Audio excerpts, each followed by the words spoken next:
voice over here. Oh, sorry. Mary Yes, me and Janet, and absent is Kevin Carr and Sammy Cunningham, and Catherine Burgwin is also with us. So Great. we have a quorum, and the roll has been called, and we'll have the approval of minutes. The minutes have been so nicely prepared by our wonderful secretary, Catherine Burgwin. Did everybody get them? I sent them out this time. Thank you. Do you all have any suggestions, corrections, additions, or something like that? Have a hearing, seeing none, may I have a motion to approve the minutes? So moved. And seconded by? Second. Okay, all in favor say aye. Aye. All opposed nay. The minutes are approved. Correspondence, we have received a number of different emails back and forth. We're very popular. It's so nice to be amongst kindred spirits here, isn't it? It's so nice to have Google, isn't it? There's that. Good, it shows interest. Yeah, It does. sure. It tastes good. So let's take a quick look here. The first one was talking about Senate Bill, that's Delaware State Senate, Bill 207, which I believe talks about invasive species, if I'm not mistaken. Yes. And that came from Ernie, my friend Ernie in the neighborhood. Apparently they want to pass a bill. And let me just pull it up so I don't give you false information. That would ban the sale of invasive species plants. Yes, and this message says it has been passed by the state senate. Right. Oh, wow. Yeah, So if you want to read the bill's progress, it's all listed there at the website. You can follow its progress. It may or may not be passed by the House. So, if we are of a mind to think we'd like to do something similar in our city, we can recommend that the elected officials pass some sort of restriction or ban or something or other on invasive species. well, with this law, which I think there's pretty good support that it might pass, but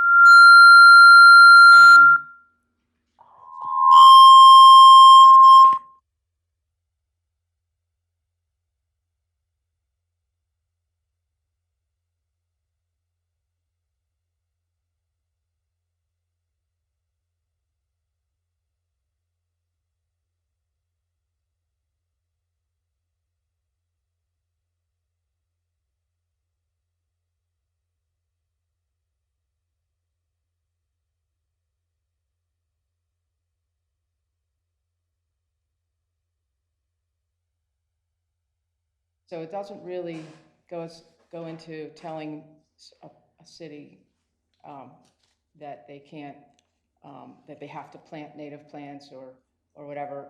So there's certain species that have been identified as invasive that can't be sold anymore. So I don't think this will really have a big impact on cities as much as landscape people, which I don't think there are too many of those operating within the city of Rehoboth. So Most of the landscaping companies are probably located outside of the city, but they do come into the city. yeah, they do. So they won't be plantings. able to plant invasive species anymore.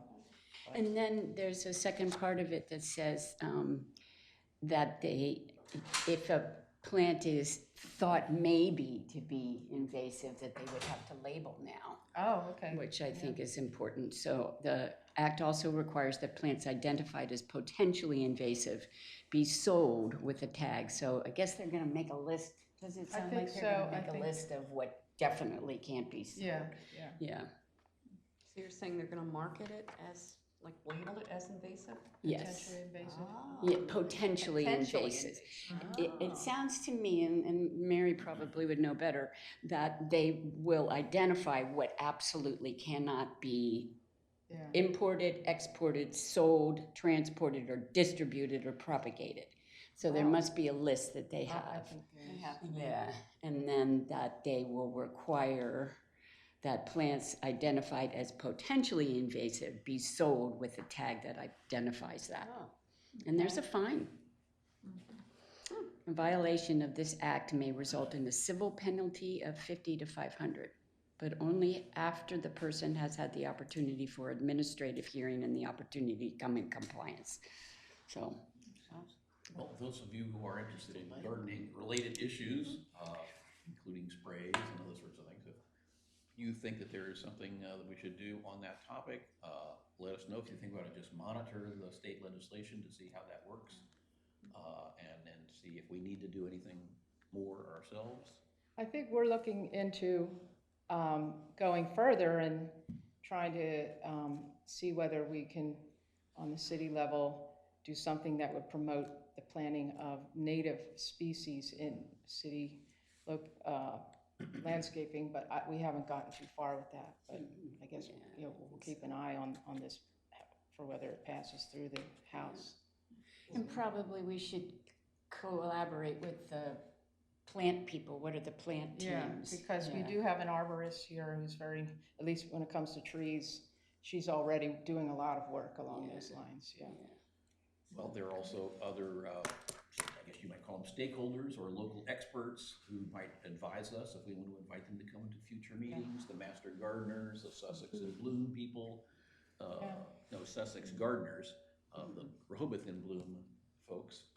There are a number of people with an interest in these issues. I'm particularly interested in seeing if we couldn't have an encouragement for bird, bee, butterfly, and bat-friendly landscaping, such as more Joe Pye weed and other sorts of things that will attract and help the survival of threatened pollinator species that you may have. Right. And I think it's being done.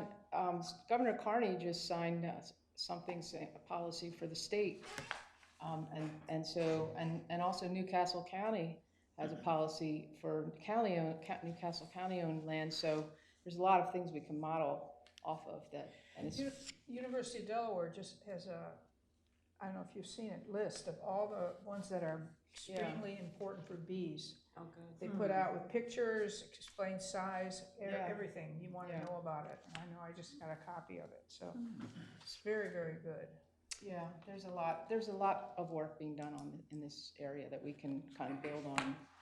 So Susan, do you and or Mary and Catherine and Heather want to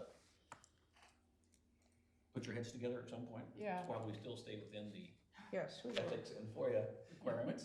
Which, thank you, Glenn, for coming. Maybe you can take Glenn's participation here out of the regular order. I'll take the opportunity to welcome you and thank you for getting across through the rain to join us. You were just out in Portland, Oregon. I was in Portland, that's right, and interestingly enough, they gave me a mic getting picked up, and I'd sit and talk here. Or you could pull a chair right up to the table. Well, you know what, honestly, I've got a touch of something, I don't want to get anybody, so. Yeah, good, no touches, thank you. Are you Portland, Corona? That's what happens.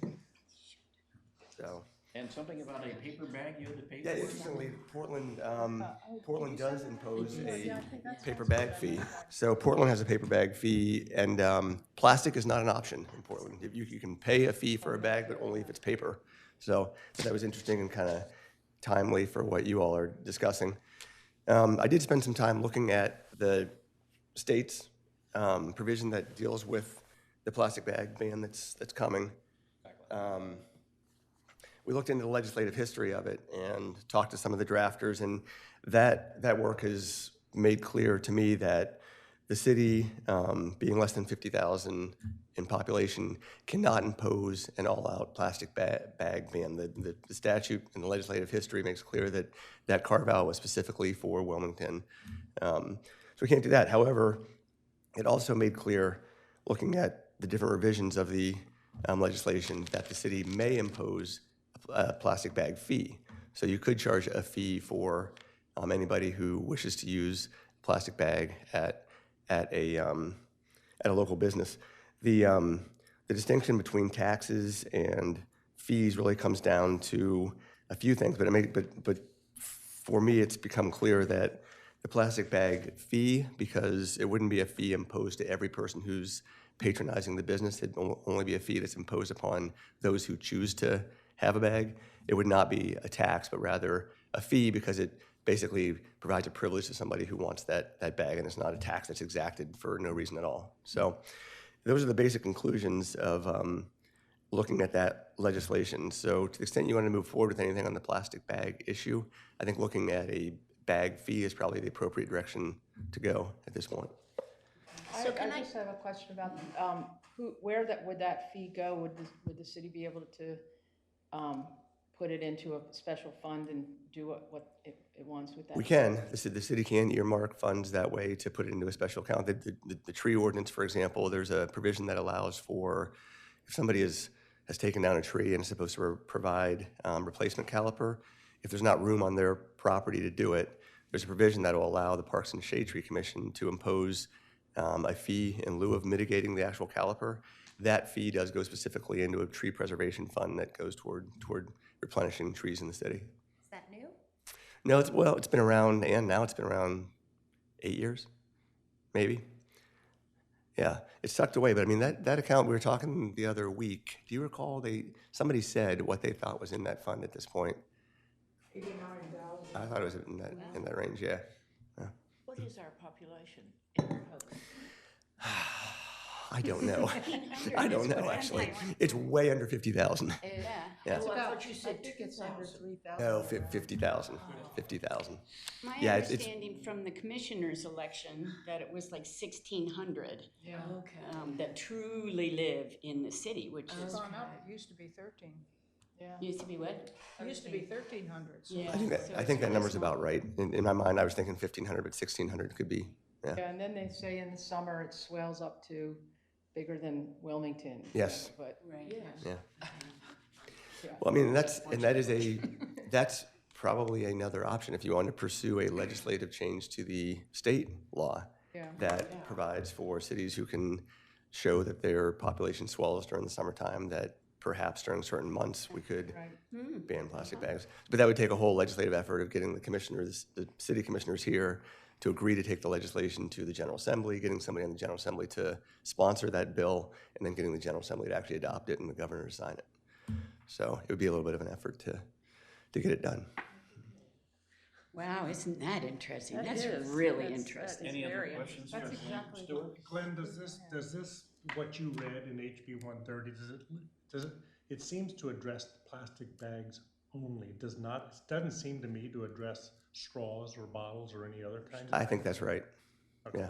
So if we were to do something on straws or bottles or blah, blah, or styrofoam, we would be within our rights to do that? Yeah, we would do another review just to be certain, but I think that's right. I think That's all this I is saw. specifically as to plastic bags. That's right. There also was a definition of restaurants in that. Yes. There wasn't any definition. That's right. But it said restaurants, and I know that allegedly I've heard third party that Rofo and Wawa are trying to put in picnic tables and stuff to say that they're a restaurant where. I've heard the they're same thing. Convenience stores, so Right. here again, and they are the largest polluters Sure.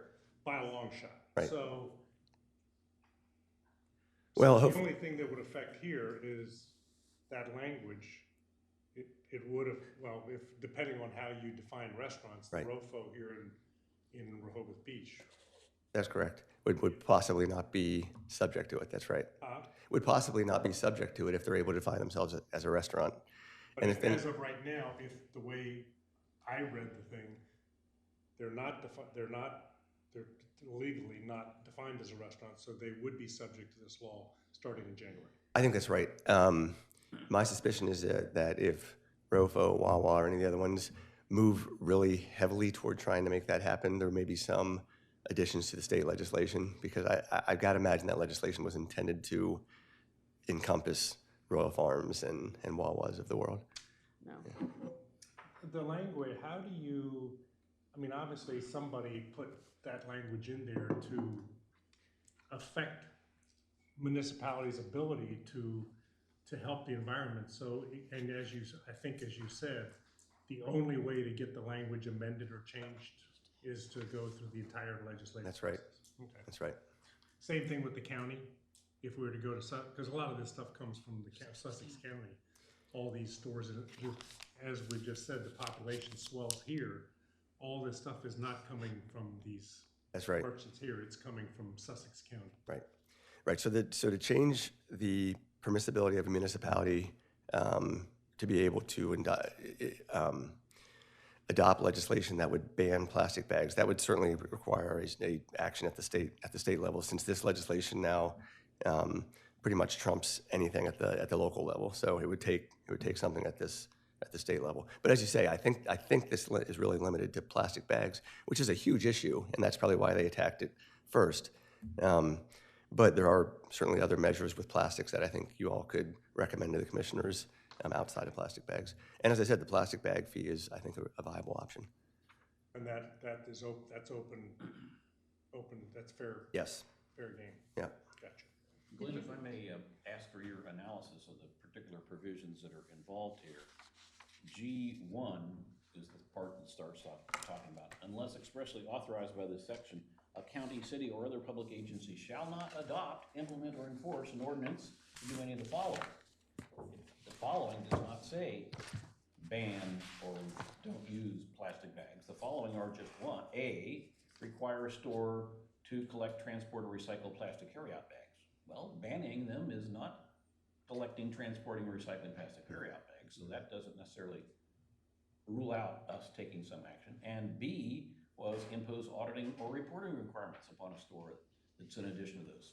Well, that's not exactly the same as a ban, so you could read G1 as saying, you know, cities or counties can't do either what is in A, that is the collecting, transport, or recycling, or B, the auditing or reporting requirements, but leaves unsaid whether or not under G1 that you may ban the plastic bags. I note that there was a B there in the legislative language which said, talking about impose a fee, and that was struck out. And that, to my mind, I can imagine you would say the same analysis indicates that they really did want to allow cities and counties and other public agencies to be able to put a fee on bags. That's right. But there's nothing really in either A or B there which says that you can't go ahead and ban it. That's right.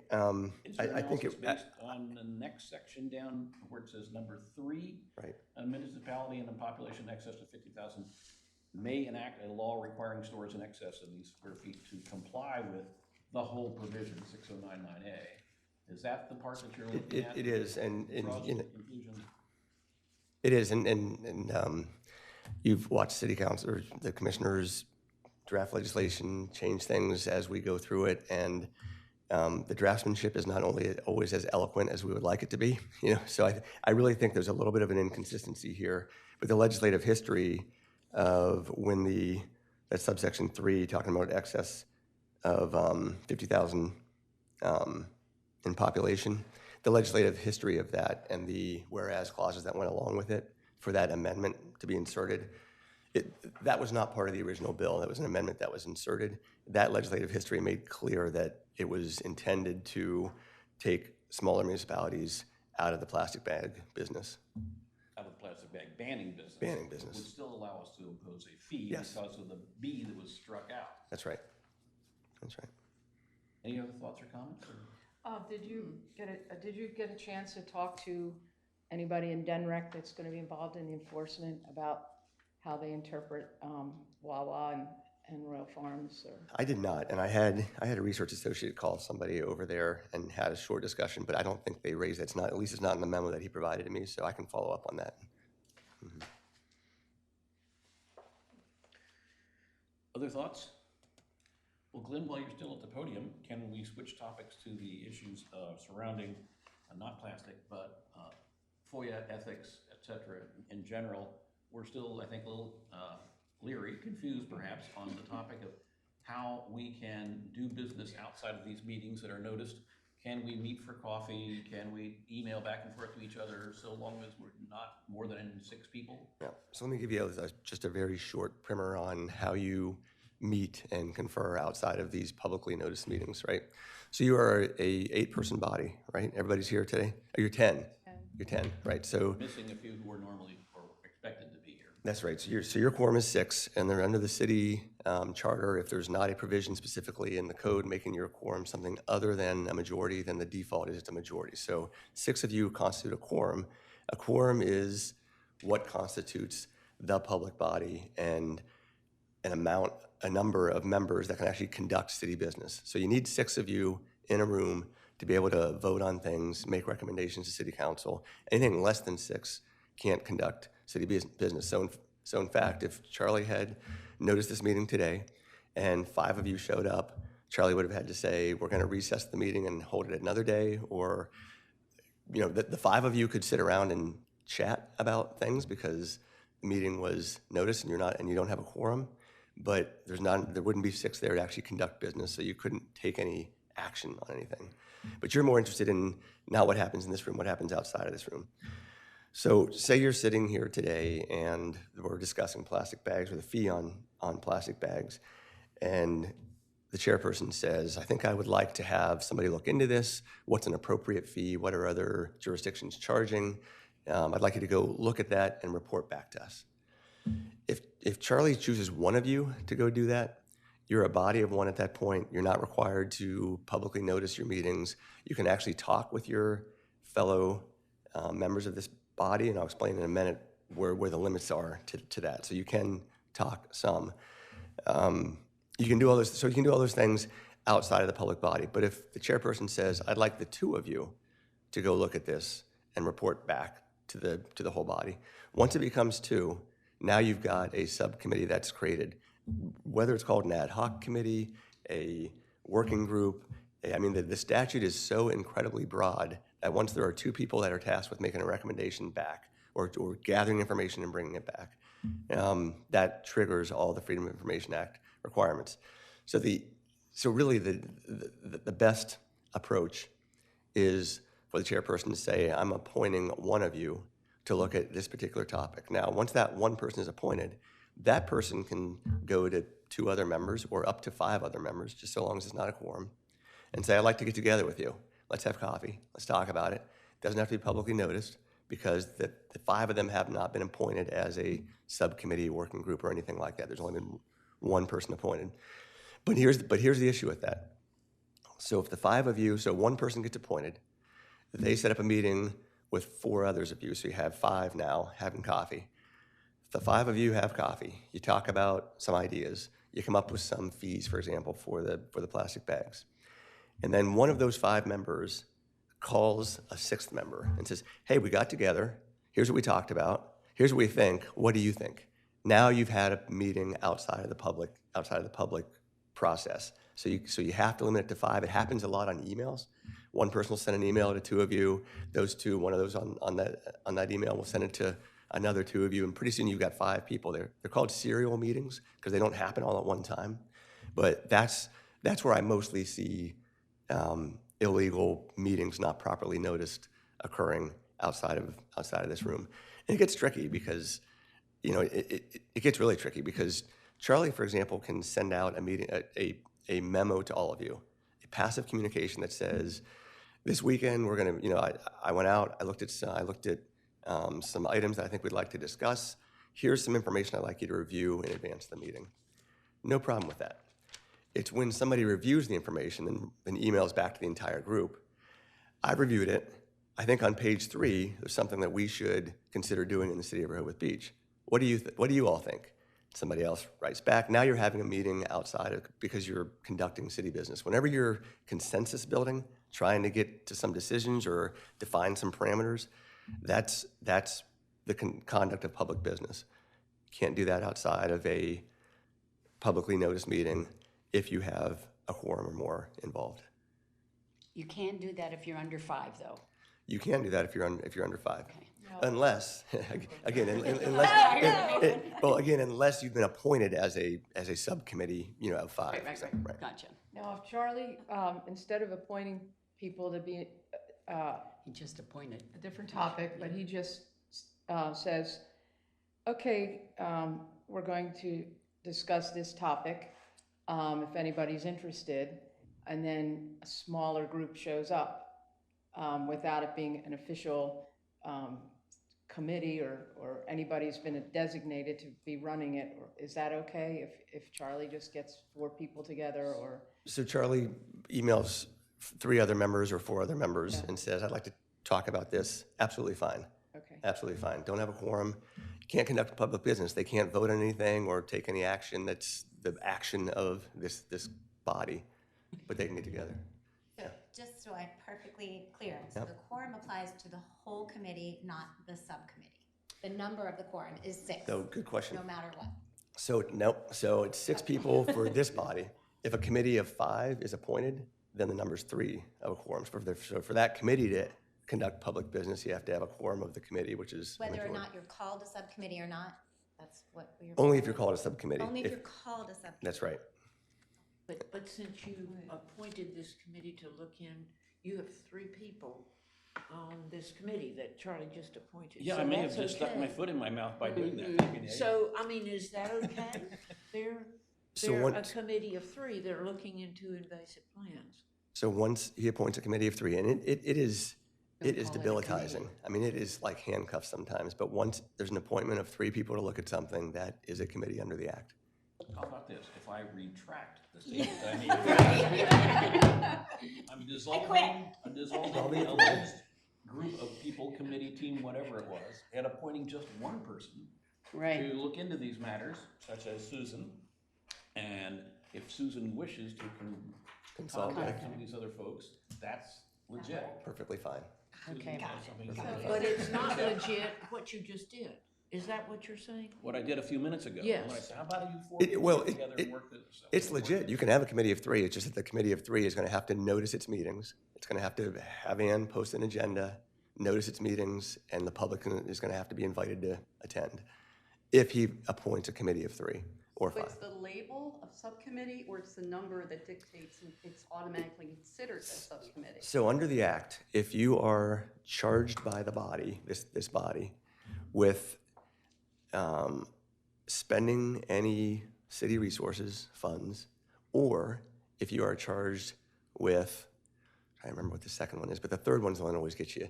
If you're charged with doing research or making recommendations to the body, simple as that. So it's automatically. If it's more than one, it's automatically. And I wish I had the language of the act here, because it's a provision about that long that says when it defines what a committee is or what a public body is, it says every subcommittee, ad hoc committee, working committee, and then at the end it goes, or any other committee that's charged, or any other group that's, so I mean, it's very, very broad.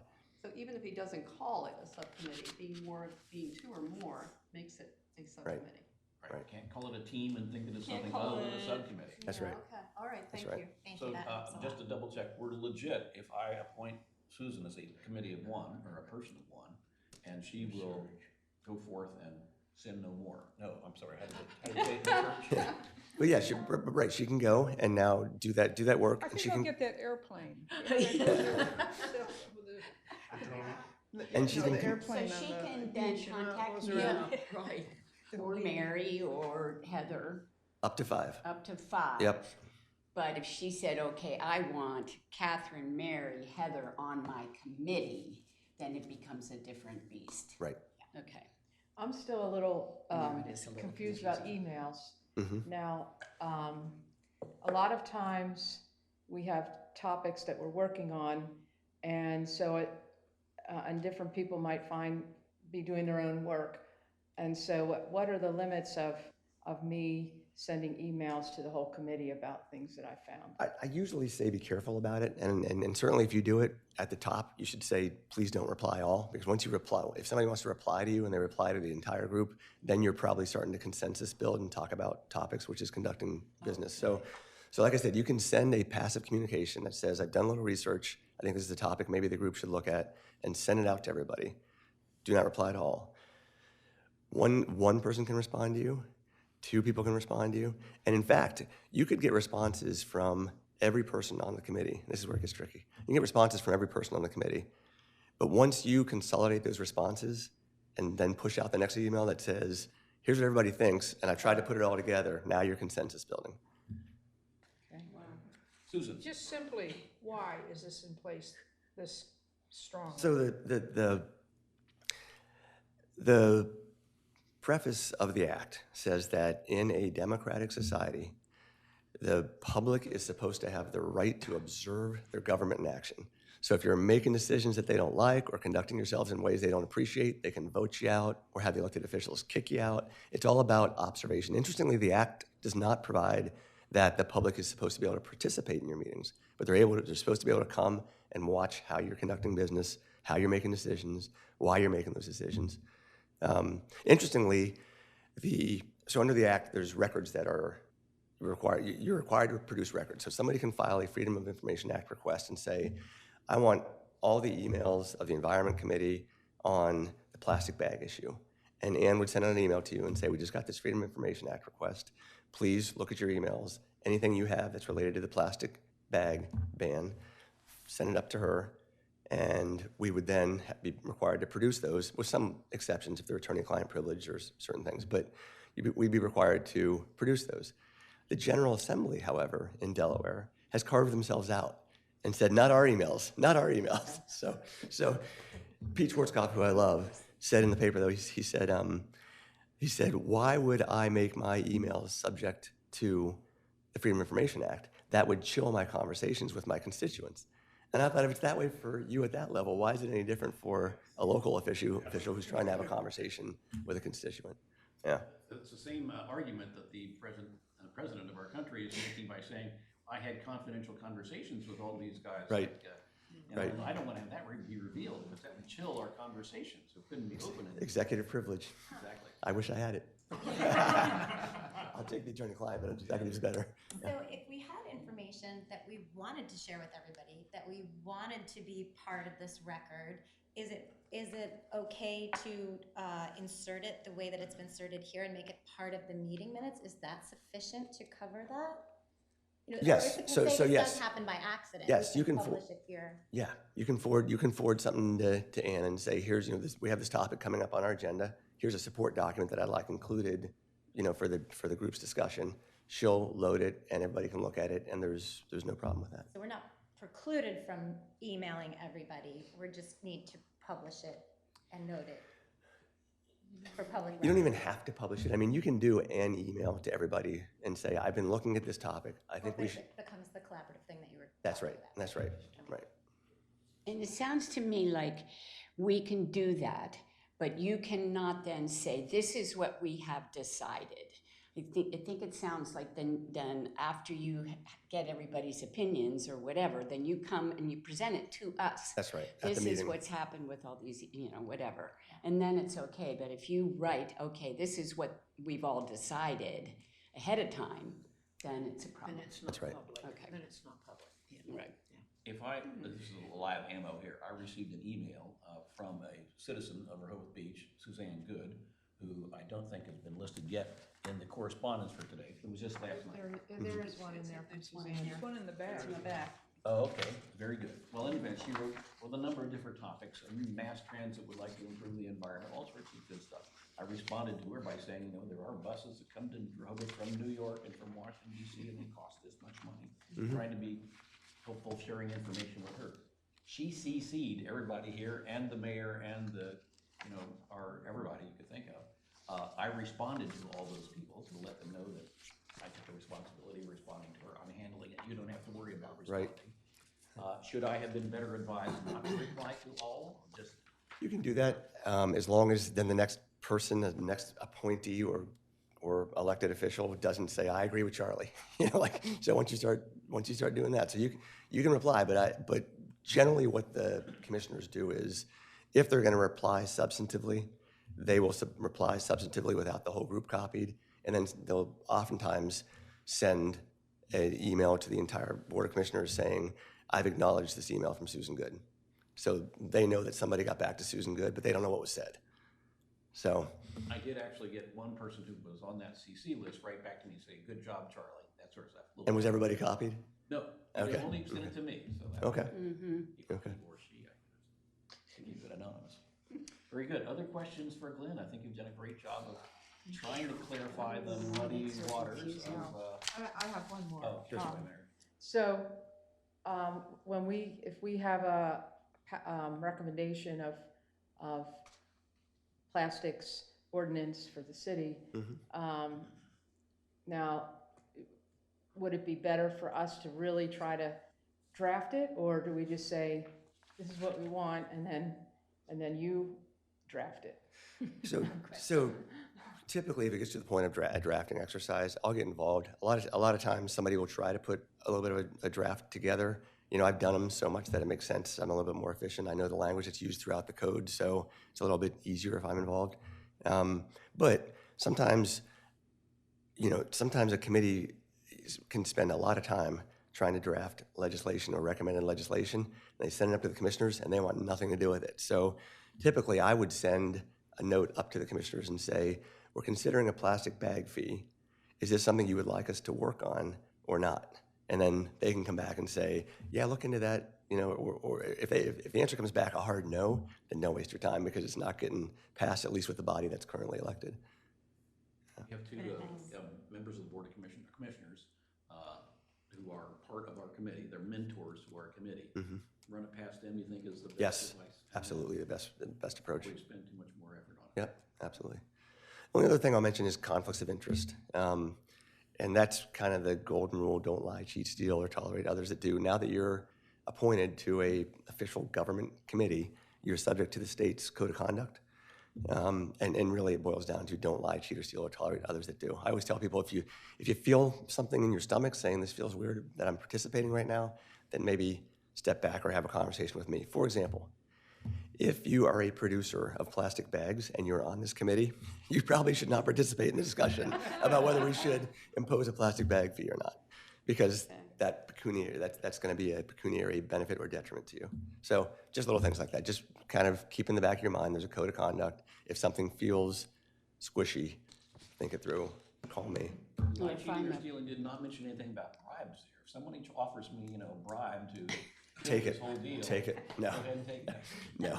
There used to be a provision in the state code of conduct that limited, I think you and I talked about this, Charlie, the dollar amount of what you could accept. That's no longer in there. As I recall, it now comes down to, is this going to create an appearance of impropriety if you take this? If you're at the local restaurant and they don't want the bag fee imposed and they start buying your drinks or paying for your meal, you think it through. Yeah. Just say no. Right. Charlie's been getting free drinks all over lunch? town. I'm amazed I was able to show up at this meeting. I'm so potted. So called. I won't take any more of your time. Thank you, unless you have any other questions. Thank you Thank so you. much. Thank you.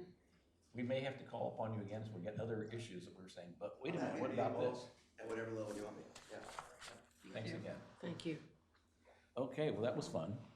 Anybody doesn't have any questions, that's all right. We'll move right along to the next correspondence. Golly, Can we I haven't got- just say one last thing about this native plants thing? Yes, I think I please. sent this email to everybody. But there's also a conference coming up in March that Ernie, my neighbor, told me about. Do you guys remember getting that? It's going to be Tuesday, March 24th, 9 to 3 p.m. It's at the Delaware Agricultural Museum.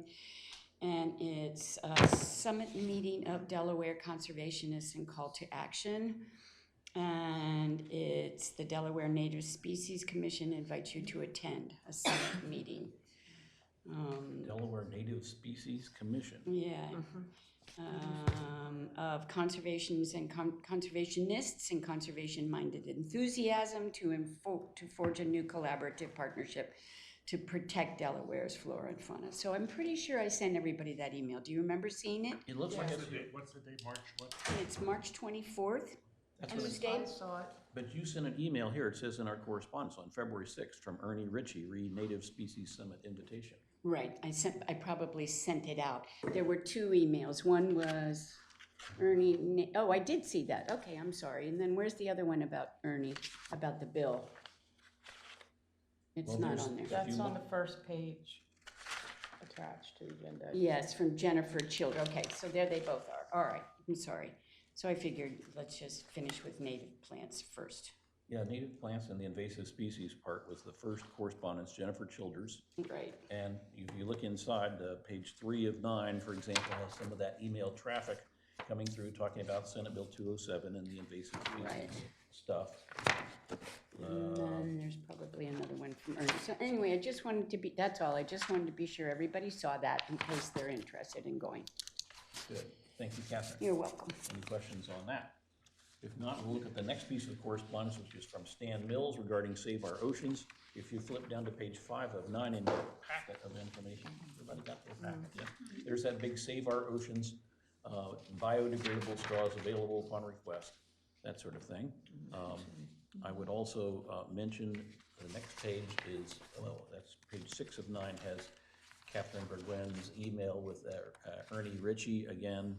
The committee might be interested in knowing about that.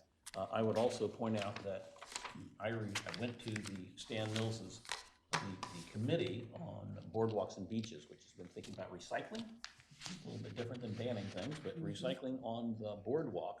And they had a great committee meeting on February 3, I believe it was, according to this. I'll pass it around. A number of different styles of recycling bins are being considered. They were spent a long time talking about what colors they preferred. And I stood up and gave my preference as a citizen, not as the Environment Committee, not trying to represent anything, but I thought I'd pass this around. Some of the concerns are that the plastic bags are plopped over the outside of the barrel, and it doesn't look very sightly, as opposed to other barrels, trash barrels you may see in Rehoboth, in which they have a cement cylindrical container, and then inside of that they put a hard plastic container, and then they put the plastic bag liner over the outside of that thing and stick it inside so that it doesn't have an unsightly looking, like if your shirt tail is not tucked into your pants sort of a thing. So all these are showing the shirt tail not being tucked into your pants, but How about those very cool, like Solar. past Henlopen Hotel and the one that's at the playground up here, I mean, at where the farmer's market are you is. talking about the solar powered? Yes.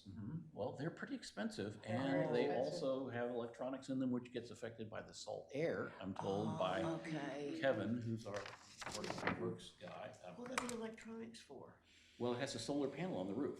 Okay. And it gets energy, puts it in a battery, and then compacts the stuff in there, so you can put more in there before they have to come and pick it up. But when it really gets full and they can't compact anymore, it sends a signal, this is the theory, to headquarters to come pick me up because I'm full. That's cool. So it's supposed to reduce the number of times that you have to go and pick up Which the trash and saves saves labor energy. costs. Yeah, and energy of the, trucks and stuff. And it's just for trash. Well, no, actually, there's one. No, that's it's for trash. not. There's some that have a recycling on the outside. Yeah. In the Grove, they have them in. And the they do. one that's at the end of the boardwalk do, at yeah. Cape Henlopen Hotel. I Yeah, don't know. and some of our taxpayers aren't happy with the amount of expense they are and so forth. I believe that it's a little bit of a mini controversy. What are they called, big bellies or? Yes, I think it's called Big Belly or something like that. Big bellies. Yeah. Well, and in fact, that's not something we're necessarily going to be worried about because that's, I'm sort of leaving it up to Stan and his boardwalk committee to make those decisions. I don't mean to get us distracted from all the other things we're working, although we're interested in recycling. Yeah. And I'm glad to see that happen. And Yeah. I understand they found some money in the budget to make that happen for this summer, so that we will have recycling on the boardwalk, but not the beach yet. And see how You it know, goes. that just kind of put me in mind of if the city's talking about spending $100,000 a summer on this Jolly Trolley shuttle, and people are really upset. But the thing I was thinking was, if they have that kind of money floating around, like maybe we could get our water bottle refilling stations and more recycling and yeah. Well, mentioning water bottle refilling stations, I took the time to call Kevin Williams, our Director of Public Works, and said, hey, how about this nifty water bottle refill station like we have at the YMCA and at Epworth Church and a couple of other places, made by LK, which is a company that does these things. Apparently they're pretty good. A lot of people have chosen them. Yeah. I said, how about if we had 1 or 2 or 4 or 5 of those down on the boardwalk, so that all of the hundreds of thousands of visitors who come here to see will be able to use their refillable bottles like you all have here and cut down on the amount of trash. And he said, well, again, the salt air is really tough on anything like that. He did say that. And I called up LK and asked them, what do they recommend to take care of that? Is there a thicker gauge steel one that might work? And they said, well, we don't really recommend it, even our product. They were willing to say their product is not going to hold up very well. So they're looking to see if they couldn't get someplace they could put it inside where it's more protected from the salt air, such as inside this building. Down on the first floor, we have men's and women's rooms and water fountains sort of there. Maybe we could get an LK or other refilling station there. But even at the back of the bathrooms down at the boardwalk, I mean, the one beyond the cupola and the one next to Funland. West face inside. If it were at the back, Mhm. isn't that getting away from the salt air? Well, that's a technical point, which I think might very well work. I'll continue talking to Kevin if you don't Yeah. object, to see if we can't do something to get some of them somewhere. At least we can test pilot one there and see what happens. You know, I'll say this, I have a house that's, in the ocean block, but pretty far towards the end of the block. And I have to clean out the door locks a lot. And they said the salt air, even a block away, is Oh, really intense. So, everything rusts, everything gets, clogged up it's amazing because the fog just comes in and, yeah, you know. maybe just recommend that it be here with the stipulation that city employees from now on, Well, that may be one of our recommendations, is that city Yes. employees not buy plastic or disposable bottles for city employees, but rather encourage them to use their. but to have one of these LKs there with signs and so on. Absolutely. That's sounds the like way a- to do it. Yeah, I mean, and just begin with that. Speaking of which, I did talk to Ernie and, Ernie Lopez. Ernie Senator Lopez, yes. What about the hotels in town? Yeah. Could we talk them into having a, And public. And selling their own bottles, we talked about that. Absolutely. well, Probably even our selling, first but meeting. just, for the people come in and use it and have the water bottles, at least we know they're filling up again, they're not buying Right. another one, Yeah. and that would seem to be protected. Mhm. We have enough hotels, we're gonna get a couple more. Good thinking, Yeah. I'm hearing it. But it would need to be public if we had funds from the city or from the state. Well, I'm even thinking they pay for it, I mean, Yeah, why shouldn't they pay? They get a lot of That's money. right. if we do something like have, a green badge, or we talked about in other Right. ways, we could do that with the hotels. Yeah. But anyway, getting back to Ernie Senator Ernie Lopez, Lopez. Senator Ernie Lopez, excuse me. Sorry. He said he did not have monies for such as that. He only had monies for transportation issues. And I quote. Okay, well, thank you for trying, and we'll see what other avenues, like what Susan was suggesting, might be able to get some water refill stations. I was thinking perhaps we could try one that was at where the bandstand is, and you come back from the bandstand, there's the bathrooms right there, men and women on either side of the Yes, building. that's, I was On thinking. the back side of that That's what I building. was thinking. That's what you were thinking, would Yeah. be far enough away from the But ocean. what Mary's but maybe saying not. is that it's Doesn't not. affect Well, there may be some way that you would think that somebody could figure out how to put something on it that would be To protected. enclose it. Yeah. So it's visible, but Yeah. yet enclosed. Maybe Yeah. it can be seasonal also for when the high traffic times, and you can take it Yeah. down when all the storms are coming in the fall. I mean, Or have it there covered in needs to some be way. there needs to covered be a in- brainstorm session.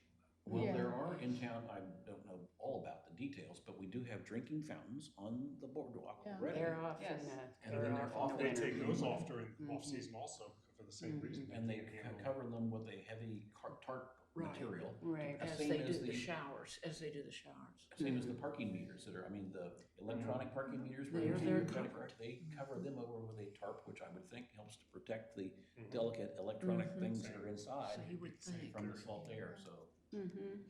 we'll keep. Possible. So I if think we have we to, should- oh, no, go ahead. I was just gonna say, I think it's definitely something we should ask for and see whether they can find the budget to do something. I think so too. I don't know how much how much did the Epworth one cost? 2,500. I was saying, install. so we have to replace it every 10 years, it's still worth it Mhm. Right. Yeah. in terms of, Yeah. I asked the The LK long people, term, they in said that terms- there are some places where they need to clean it every week or something Oh, like that, that's- so it's okay. all That's- more manpower Yeah, go back to the labor-intensive. hotels. if it's left outside, subject Yeah, to the gotcha. air and stuff. But maybe there are other places that we can have them installed, that are inside, that are protected, like stores or bars or restaurants or hotels Right. or something else. Yeah. Right. So who's in charge of finding this stuff out? Are you is this your thing, or who's? I would be who's- happy to share the glory, Right. and you can tell the story. Right. I would be To glad to look in appoint a the- person of one, and then, like I have done one invasive Exactly, species. exactly. If you'd like to do that, I'd love to have your help on that. Any takers? Steuart. Steuart, Right. will be our a person of one, appoint a committee of one, or a team of one. But just call me sometime, casually. That's right. In complete Or we- compliance with ethics and FOIA requirements. Very good. Okay, let's move right along. We're not quite done with our correspondence. Nettie Green sent us an email about plastic bags, styrofoam, and plastic straws. And I think I just sent that to you. Just to Right. me? Well, let's take a look at what you said there so that people know what we're getting from It you. doesn't, it just gives the site. Gives It us- was a Google site. The Google site saying plastic bags and styrofoam could soon be banned in New Jersey, but not the plastic straws. And that was what New Jersey's up to. So that's- Right, and also 2 cities in New Jersey, Monmouth and Long Beach, have imposed a fine of $2,400 for non-compliance with styrofoam and with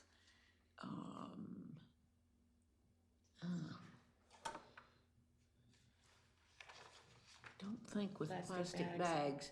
It may be plastic bags, but it's certainly, I mean, if I could pull that up, the styrofoam and the clamshells, and I think the drinking straws, that they actually have that teeth in it. In New Jersey. Yeah, it's $2,400, which just, Wow. 2,000, how much? that's a fine. How much, 2,000 what? $2,400 for any 2,400. establishment. Well, Cutting out that's a that. pretty heavy fine. Yeah. Do you know if that applied only to areas that were a certain size? Did that apply to the It just said, municipalities I guess for those in those cities, in in those those cities? towns, in Okay. Monmouth and in Long Beach, New Okay. Jersey. I think Neither of which is real big, I don't think. I don't think that, from what we've said to the Chamber of Commerce and so forth, that we're not going in with a punitive approach at this point.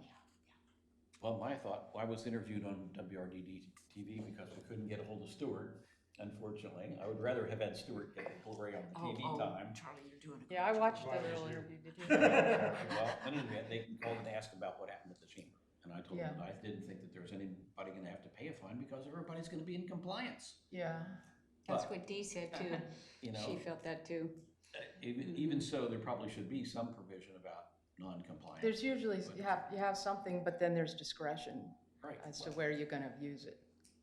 any law enforcement agency will use their discretion, like cop will give you a warning ticket instead of Yeah. an actual real Yeah. ticket. Yeah. And likewise, the city can do the same thing.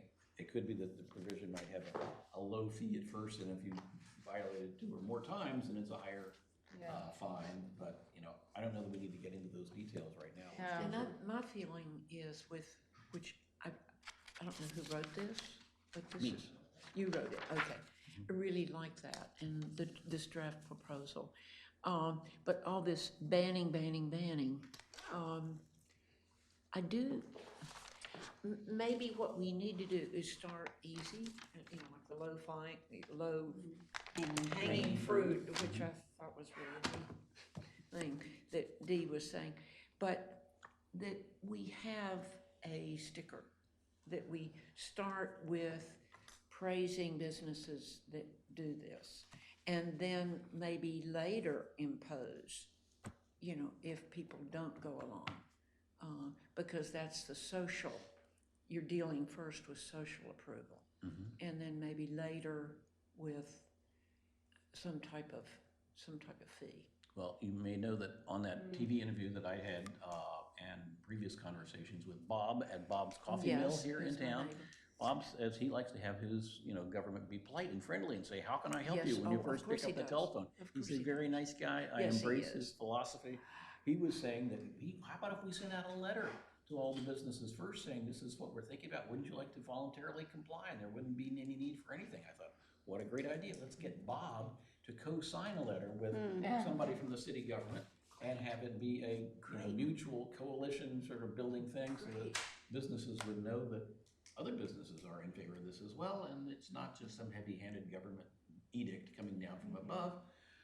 I'm still interested to see if we can't do something like that along with the rest of whatever the program is we would like to recommend, whether it's bans or $5 5-cent fees or whatever it is.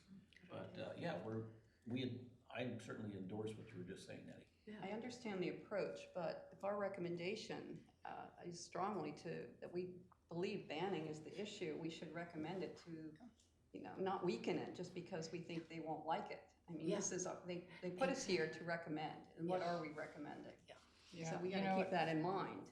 I Not to feel like- weaken it, not to weaken it. I think we can recommend a ban on certain products, but say that as part of the rollout of it, that we start with a letter and be Yeah. friendly, and Yes, then that get the would actual be fine. non-compliance fines or fees won't kick in until, a later date. or What we something. were talking about, and I know the SOLA and the homeowners, you can't ignore them because they're very influential and they're pushing for a ban. But what they're talking about is a rollout that's going to be down the road. So it doesn't go into effect for another year. Well, And there's so one. in the meantime, we can send a letter and say this is coming and, and people get ready.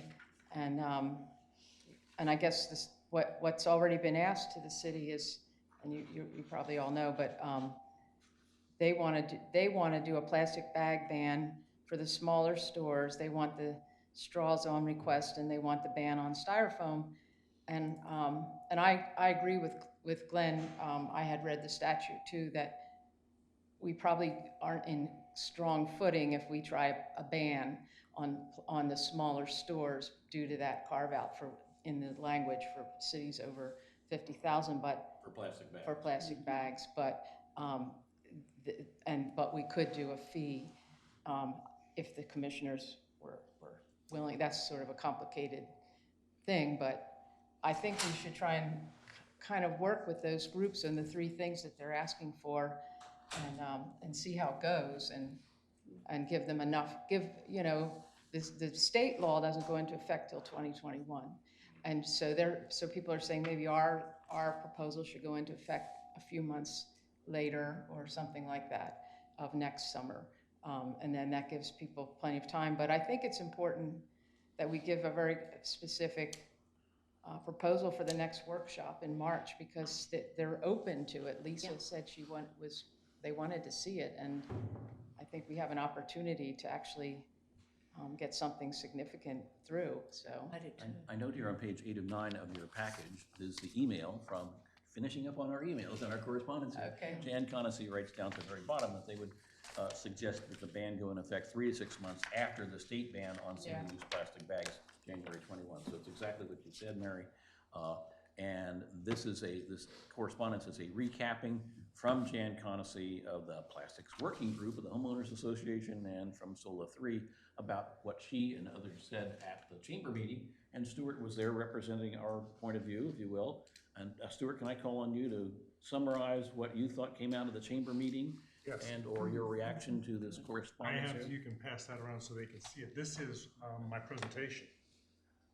I differ a little bit.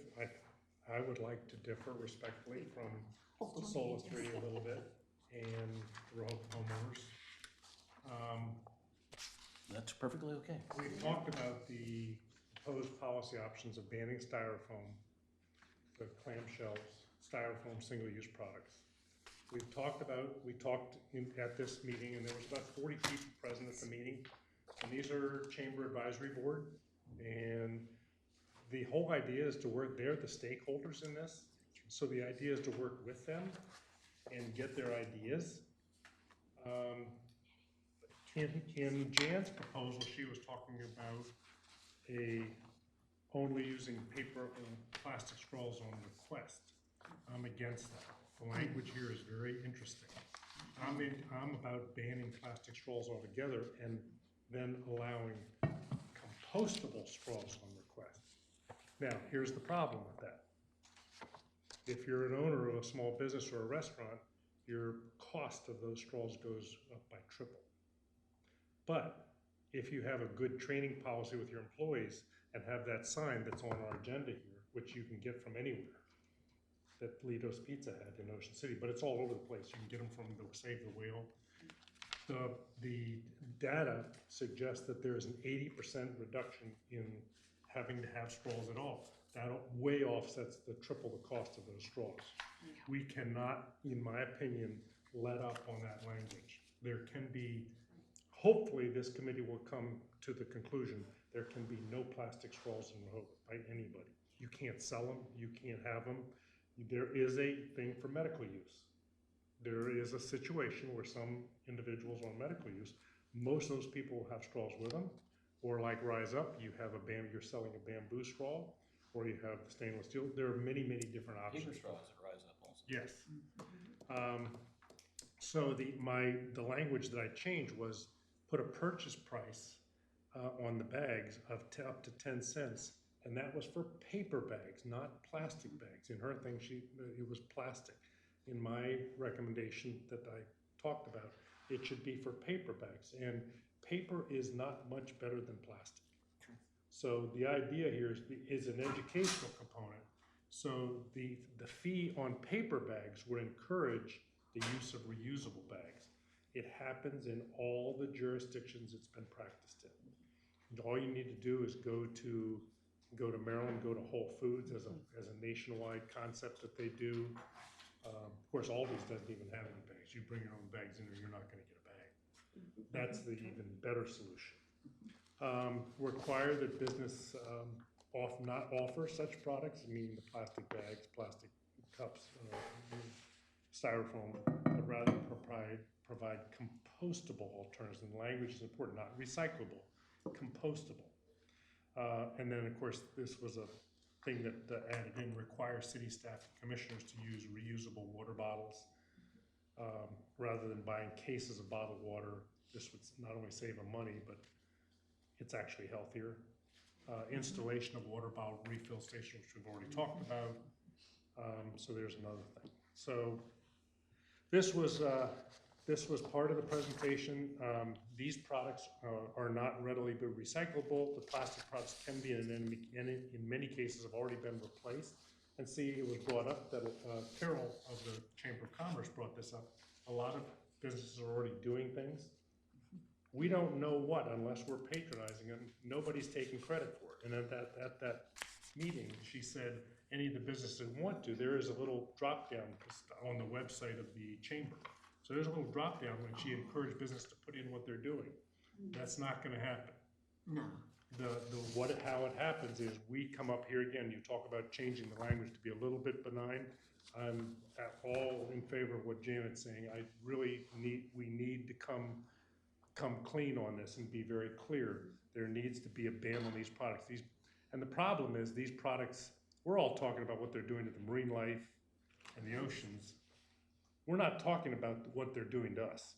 There is absolute positive evidence that there are microplastics. They did a study on, and I didn't want to enter this into the discussion at the meeting, but they tested salt, which most salt comes from the ocean. 90% of all the salt tested in 2 or 3 different studies, 90% of it all has microplastics in it. And you look at the farms here, right here in Delaware, these farmers can't stop their tractor and pull up all the plastic bags and the bottles and the caps and everything that's in there. That plastic has been plowed into the soil, and when they plant in the spring, we are going to have microplastics in our food. There is scientific, absolute positive evidence that there's microplastics in our food. And I think most of us know that University of Delaware just got a grant from the state for $127,000 to study microplastics in the blue crab. This is just one thing. It's everywhere, and it is just for your edification. There is very good evidence that exists already of it contributing to the rise in Alzheimer's, autism, and cancers. And this is where We have this chart, Steuart, that always said how long things take to decompose that are Yes. plastic. Yeah. But you have to put a qualifier on that. They decompose to microplastics. Yes. So they're not going They're away not going away. totally. This is not, it's not So, going away, period. I That's mean, the don't see piece 'em. that we haven't, there was a you can't report. see them, but they're there. A report came out 2 weeks ago.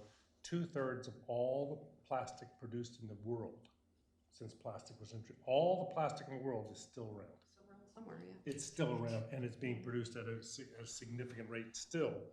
So we are in big trouble. I mean, and the place that I Well, I respect. think we're all with you on this. Where I Yeah, respect, and I where I think we need to be respectfully, tough. where Yeah, I- I think we need to be tough. but where I also respectfully disagree with Jan's thing is she says come in with something 30 to 3 months to 6 months later.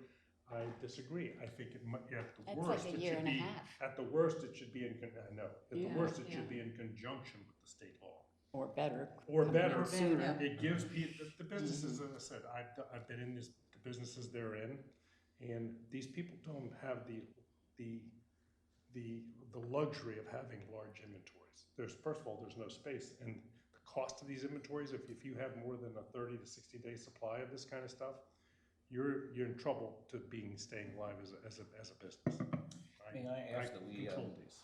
wrap up our correspondence? I'm noting the time is Yeah. flying away, and I So the last promised Heather thing- that she's gonna get a But the chance last to thing, the finish. most important thing on the thing was these 3 steps that I outlined at the meeting, which I suggested that we have a 90-minute brainstorm with the stakeholders, the only way you're gonna find out what's on all of their mind is doing a brainstorm with them and include all members, and then you do an implementation thing right after that. It only takes about 2 hours to do these things. So, So let me just be sure I'm understanding for our notes. So, it sounds like you said that we should have a proposal for the commissioners by March. Is that what you were thinking? I said that. You said that, Yeah. somebody Mary said said that. Okay, so we would do that today, or when would? We have a March meeting at the beginning of the month. Okay. We could do Oh, more. please, please, please, let's not wait another month. I won't. I'm just saying, if we needed to, if we haven't finished our work here, Okay. we might be able to do that before the March meeting of the commissioners. I But just think let's we try to need make progress something today. very clear today, and I would say, Steuart, not only the plastic, the paper bags, I think just to make things simple, it's like, okay, 10 cents paper or plastic, since we can't, fine or ban plastic bags, let's just say, okay, 10 cents for either one, right now. And, I've talked to some people on the boardwalk about the 5 cents, and they say, 5 cents? Nobody even looks at 5 cents. 10 cents is a little more. And, maybe this could go into for compost or trees or, I don't So know. who's gonna put that proposal together? Well, we're gonna do that right here today. And I have Okay. I think we prepared, should. thank you, Steuart, for Thank your you, summaries as well. I've tried to compose. There, for you, trying to consolidate our thoughts on this topic. I've done a little graphic of the straws and clamshells at the top. You're good. So much for my cartooning abilities, in which I have added to the 7 that Steuart put together in his proposal that you saw over here. Okay, good. And I had put in there the banning of the helium balloon releases. Yes. Right, because There's there's a something bill in coming. the state legislature on that very same topic. Yeah, Okay. it's moving along too. We should probably pass one of our own just in case it doesn't get through the state legislature if we feel strongly about that one. I think we feel strong. But if we realize that, based on the advice of our council, that we cannot ban use of plastic bags, we can put a fee. We should probably correct what you have here in front of you Okay. under number, what is that? 3. 3 says ban use of plastic, and it's fee of some kind. Fee for plastic bags and paper bags. Because Okay. it takes a lot of energy and trees to I make. accept It's that. trees. That's Yeah, a good, that's a, yeah. It's our trees. that's an edit. Yeah. That's all to encourage Okay. reusable bags. So fee, 10 cents fee. Okay. Okay. Looks like 1, we're all in favor of banning the styrofoam cups, clamshells, anything like that. We're all in favor of 2, banning the use of plastic drinking straws. Is that accurate? Yes. Is that the sentiment Yes. of people here? We're not particularly concerned about a blowback from the, not the handicap community, the other The able food community. establishments, is that just, or do we have a problem with that? Do you think the food establishments will have a problem with banning the plastic straws? No, I just meant the word food. And use of plastic straws at food establishments. At Well, establishments. At establishments. all established. All Yes, let's get rid of the establishments. food. okay. Yeah, because it might be hotel or, yeah. Good point. That's Okay. good. Yeah. Thank you. Uh-huh. Good point. The third one says, now going to say fee on the use of plastic bags and paper bags to encourage Can we say how much? Well, certainly can. Would Okay. you like to say 10 cents? Let's say 10 10 cents. cents. Okay. Which really, Cents on bag, it says products, I would just say on all bags. All bags. All All bags. bags. Use of All bags. plastic and paper bags, Paper how's that? bags. So they know It what we're needs to talking be, about. yeah, because you've got the People have other bags you can buy. To encourage reusable bags. Mhm. Okay, 4 is banning the helium balloon releases. Does anybody Right. have a problem with No, that? no. Okay.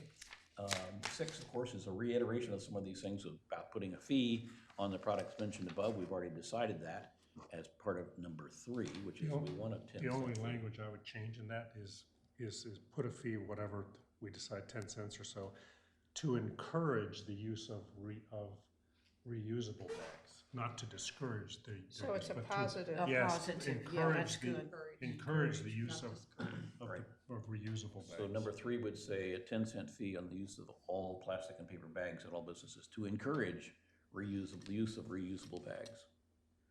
How's that? That's great. Yes. So that modifies number 3. So now we don't need number 6 at all, is that right? The one about discouraging the Yeah. use of Right. it's already mentioned in 3 Right. above. We don't need number 5 either, right?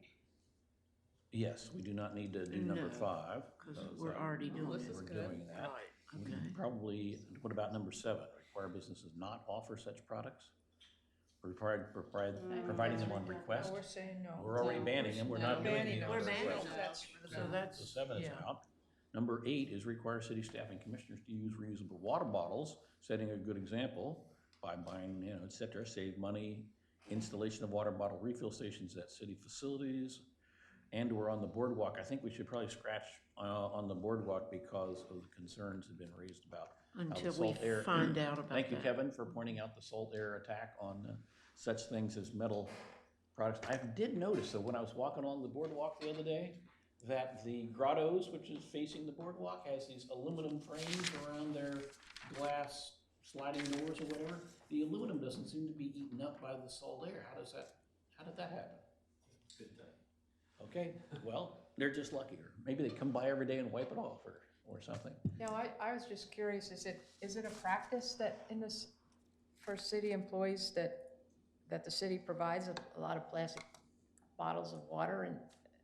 Well, that's my understanding. I've seen cases of water bottles being brought into this building and Yes, And there's they're available for they're in the fridge in the break room right now. city officials. And it's the city's providing that, they're not bringing them in themselves, because, I mean, we can't tell them that they can't bring their own bottle from home, but. Well, in California, they do something like that, I think. They're not supposed to bring anything, they're not setting a good example by bringing. Well, that's their own- California. Yeah, well, No, that would be I'm cool. kidding. I well, am they may kidding. modify some of this, but let us start with Well, that's a what good we point. really want and what we're saying, this is Exactly. serious, this is Exactly. serious. We don't Exactly. wanna play around. We can ask We for a million modified a bucks. serious issue. We could just ask for $1 million and if we get 10,000. You hey, got we it. made That's some good right. progress. Yes, it's our Okay. recommendation. It's just a recommendation. But we do want to be reasonable in our recommendations at the same We're time. trying to be nice, we're changing discourage to Why don't- encourage. Yeah, I'm just say- surprised that the Good. city buys all these bottles of Yeah. water. Why don't we say installation of water bottle refill station, initially a water bottle refill station at City Hall. And, I don't know, but maybe we should say stations and then maybe a comma initially in the, City Hall. Installation. I think with 8, I would probably say, the city shall not provide plastic bottled water, Okay. and that they will install water bottle refill stations, rather than stating what the city staff and commissioners may or may not use. Okay, yeah.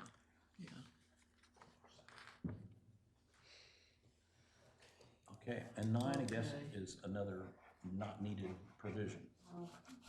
Yeah, right.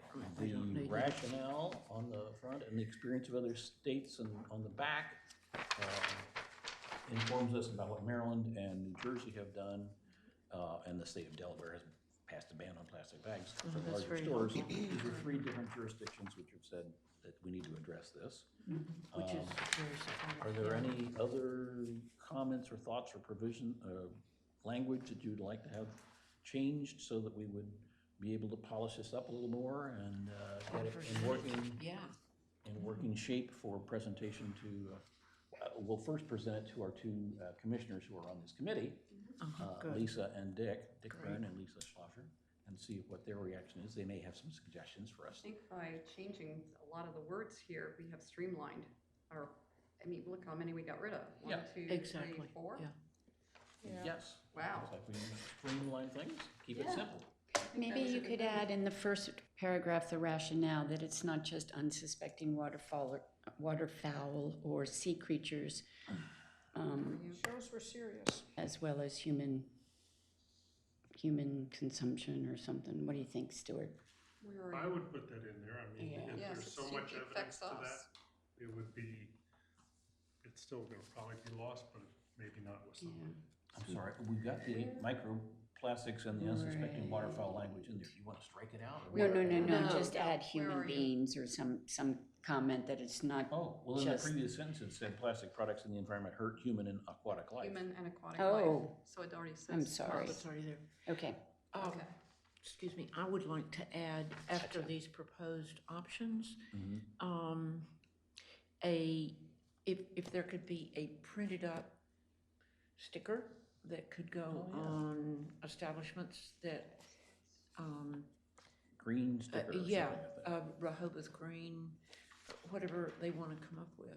And I mean, I'd be glad to volunteer to, I don't know who's gonna go around and give these, but I'd be glad to volunteer. The chamber would be glad to do that. They would? Yeah. And see, Okay. the businesses all belong to the chamber. Yeah, And Carol and I talked about that, and that's a way of speaking about positivity. Yeah. We would market and advertise the businesses that comply with whatever, with To this. start with this, but for other things, So as we want. people would really, businesses, and all of a sudden, there are a lot of people that will patronize businesses that are environmentally friendly. yeah. So I if want you to put just this- say that if we're, You have a green sticker from 2020, and it's each year you'd have to renew it, because the businesses that don't comply, I like that. you're part of the green team 2020, you're not That's part of the good. green team for 2021. Okay, so we should say in that, Interesting. provide a sticker for Yearly, 2020, a for a yearly yearly sticker. sticker. Yep. Provide a yearly sticker. I don't think the sticker should be just for complying with what they're required to do. I think that should be for businesses that go above. Superior performance. Yes. That's my feeling, but who's going to say, who's going gonna to grade be that? naming? Because, I mean, if we're making it a law and they have to do it, then it's kind of silly to say, okay, this Yay. one's done it. Everybody would be getting a sticker. 'cause Yeah, everybody everybody's in gets a compliance. sticker unless they're a violator. There's no special. But Yeah, how yeah. are we going to, what is gonna be our guideline? Are we going to give the chamber or people a guideline Well, for? see, that's something we need, I think the That would green work. sticker thing, it could be a good idea, but I think it should be a little bit more fleshed out, You'd have to flush that out more to What say, people- what are your requirements? Maybe And they we would could- change from year to More year. entailed. Maybe we could just put in the idea of the green sticker for superior performance. Yeah. And then not get into the weeds as to exactly what is superior Yeah. performance, whether that means you make available ceramic mugs so that you've reduced that as part of your.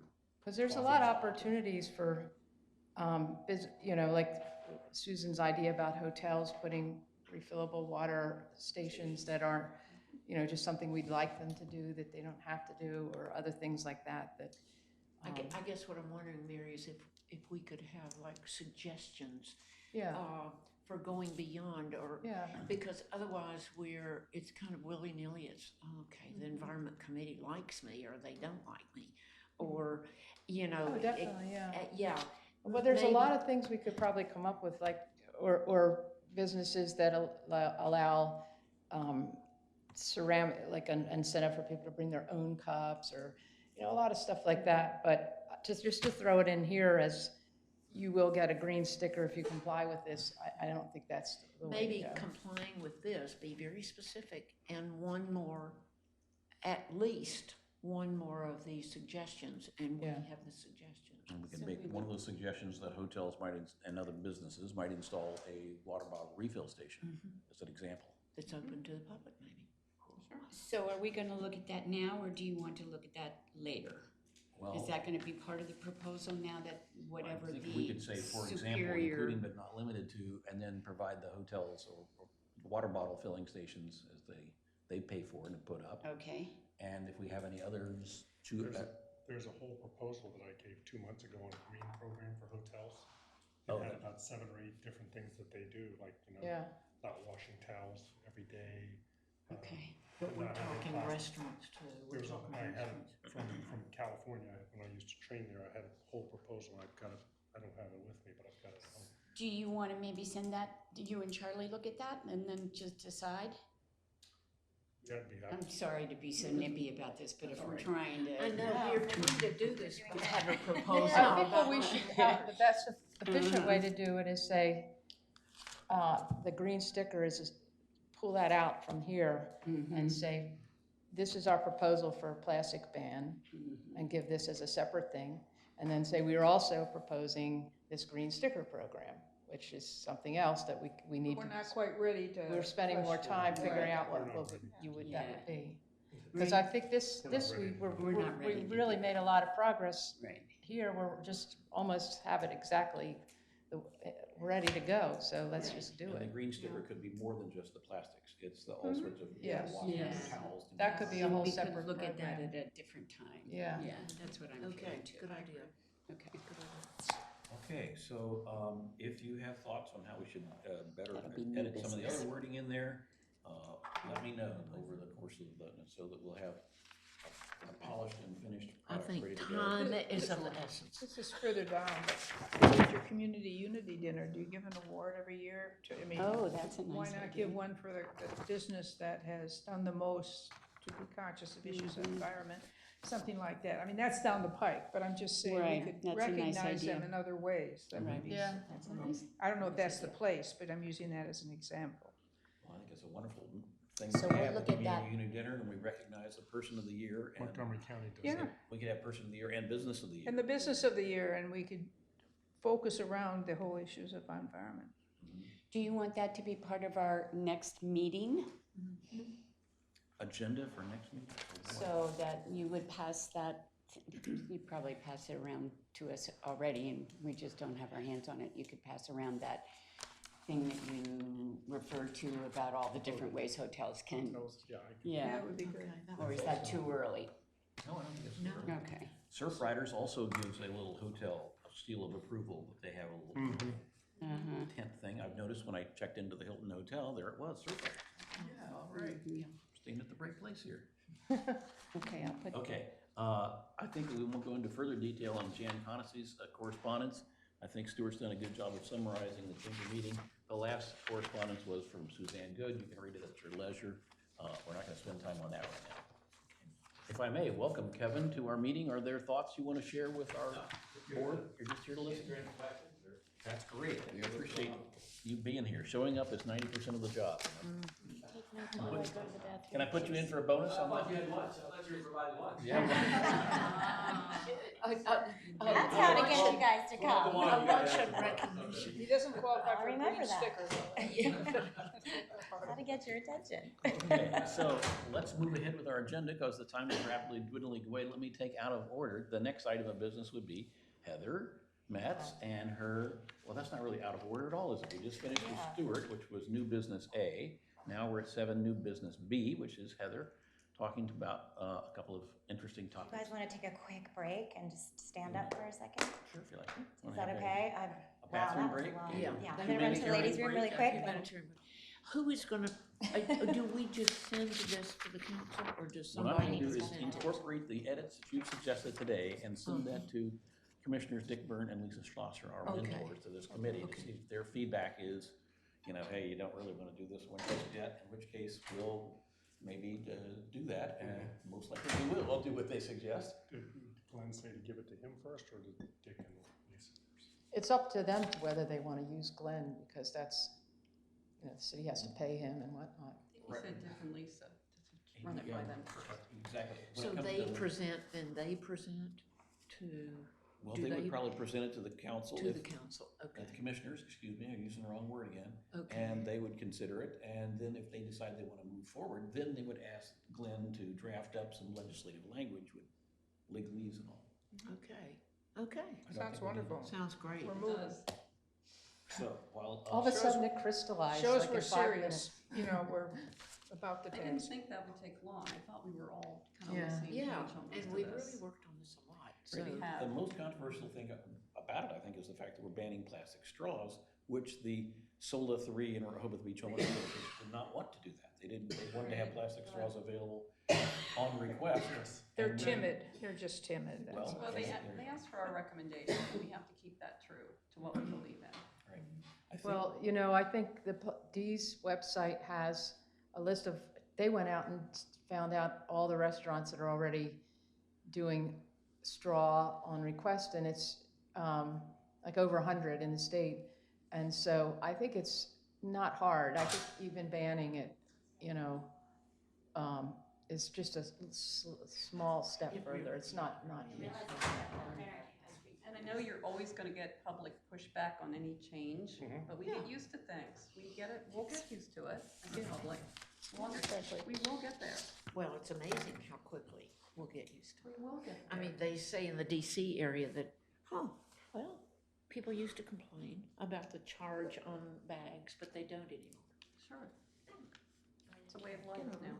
And a lot of folk who are visiting are coming from areas that have already done something. Yes. Yeah. So it's not gonna be some surprise for them. Where would you guys like me? Because that seems a little far away.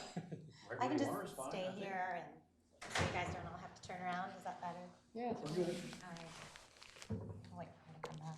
This is switching gears a lot, you guys, because the stuff I'm going to talk about is stuff you can't see or you can't touch. And so it can get a little technical. So bear with me. And I wait for her to come back. Charlie and I gave him a little preview of what I'm going to talk about on Sunday. And what did you think after you thought about it? I thought, I'm certainly glad that I'm complying with the ethics and FOIA provisions that Glenn Gonzalez provided by appointing you as a person of the committee of one. Yeah, It's yeah. completely legal. Yes, And yes. to meet with you is fine, and your husband, wonderful Yes, guy. And yes, yes. so I got a preview on what you'll Yeah. do today. So I have a handout for you guys to take with you.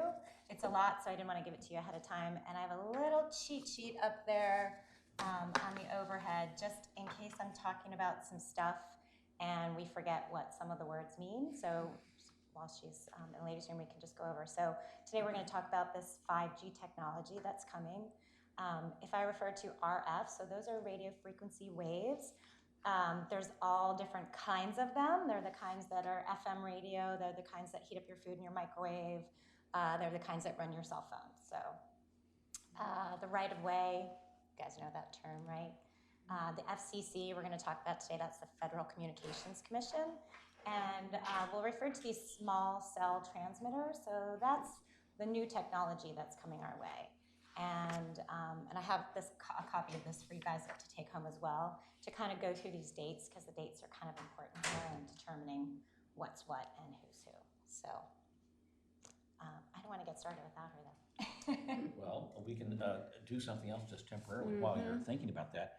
We are, going to be hard pressed to get done here by 1 o'clock. So I wanted to, if I may, take a minute to share with you my other handout that I had, which we'll get a chance to look at here in a second.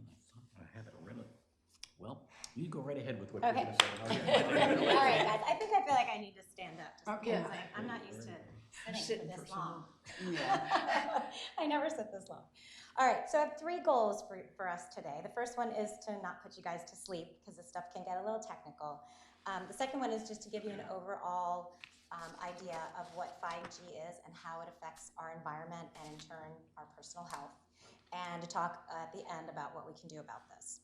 So as I mentioned to you guys in the past, I'm a civil engineer. So civil engineers, we do like concrete and steel, like big things. So this technology is coming from electrical engineers. So on a smart scale of 1 to 10, electrical engineers are like a 10. I'm like a 1.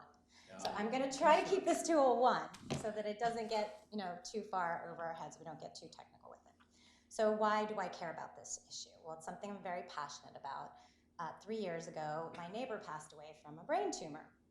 He was a tall, strapping guy. He was a contractor. He was also the first person I ever knew that had an iPhone. He got his first iPhone in 2007. So as he was running his contracting business, he was often on his phone.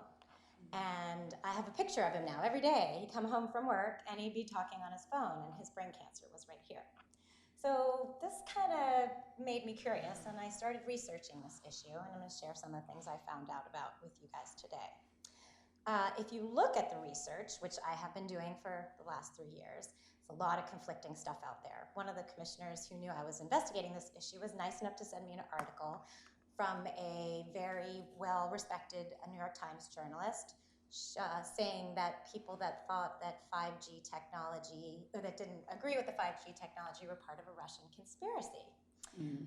There's an article that I just read on CNN yesterday that said that this stuff isn't really that big of a deal. At 5G, in spite of the big Super Bowl commercial that you guys have seen and all that stuff, it's really not a big deal. You're not even going to notice. Not a big deal. So there's a lot of information on both sides. There's a lot of statistics on both sides. My daughter, who's just getting ready to graduate from Duke University with a degree in statistics, will tell you that you can make the statistics say whatever you want.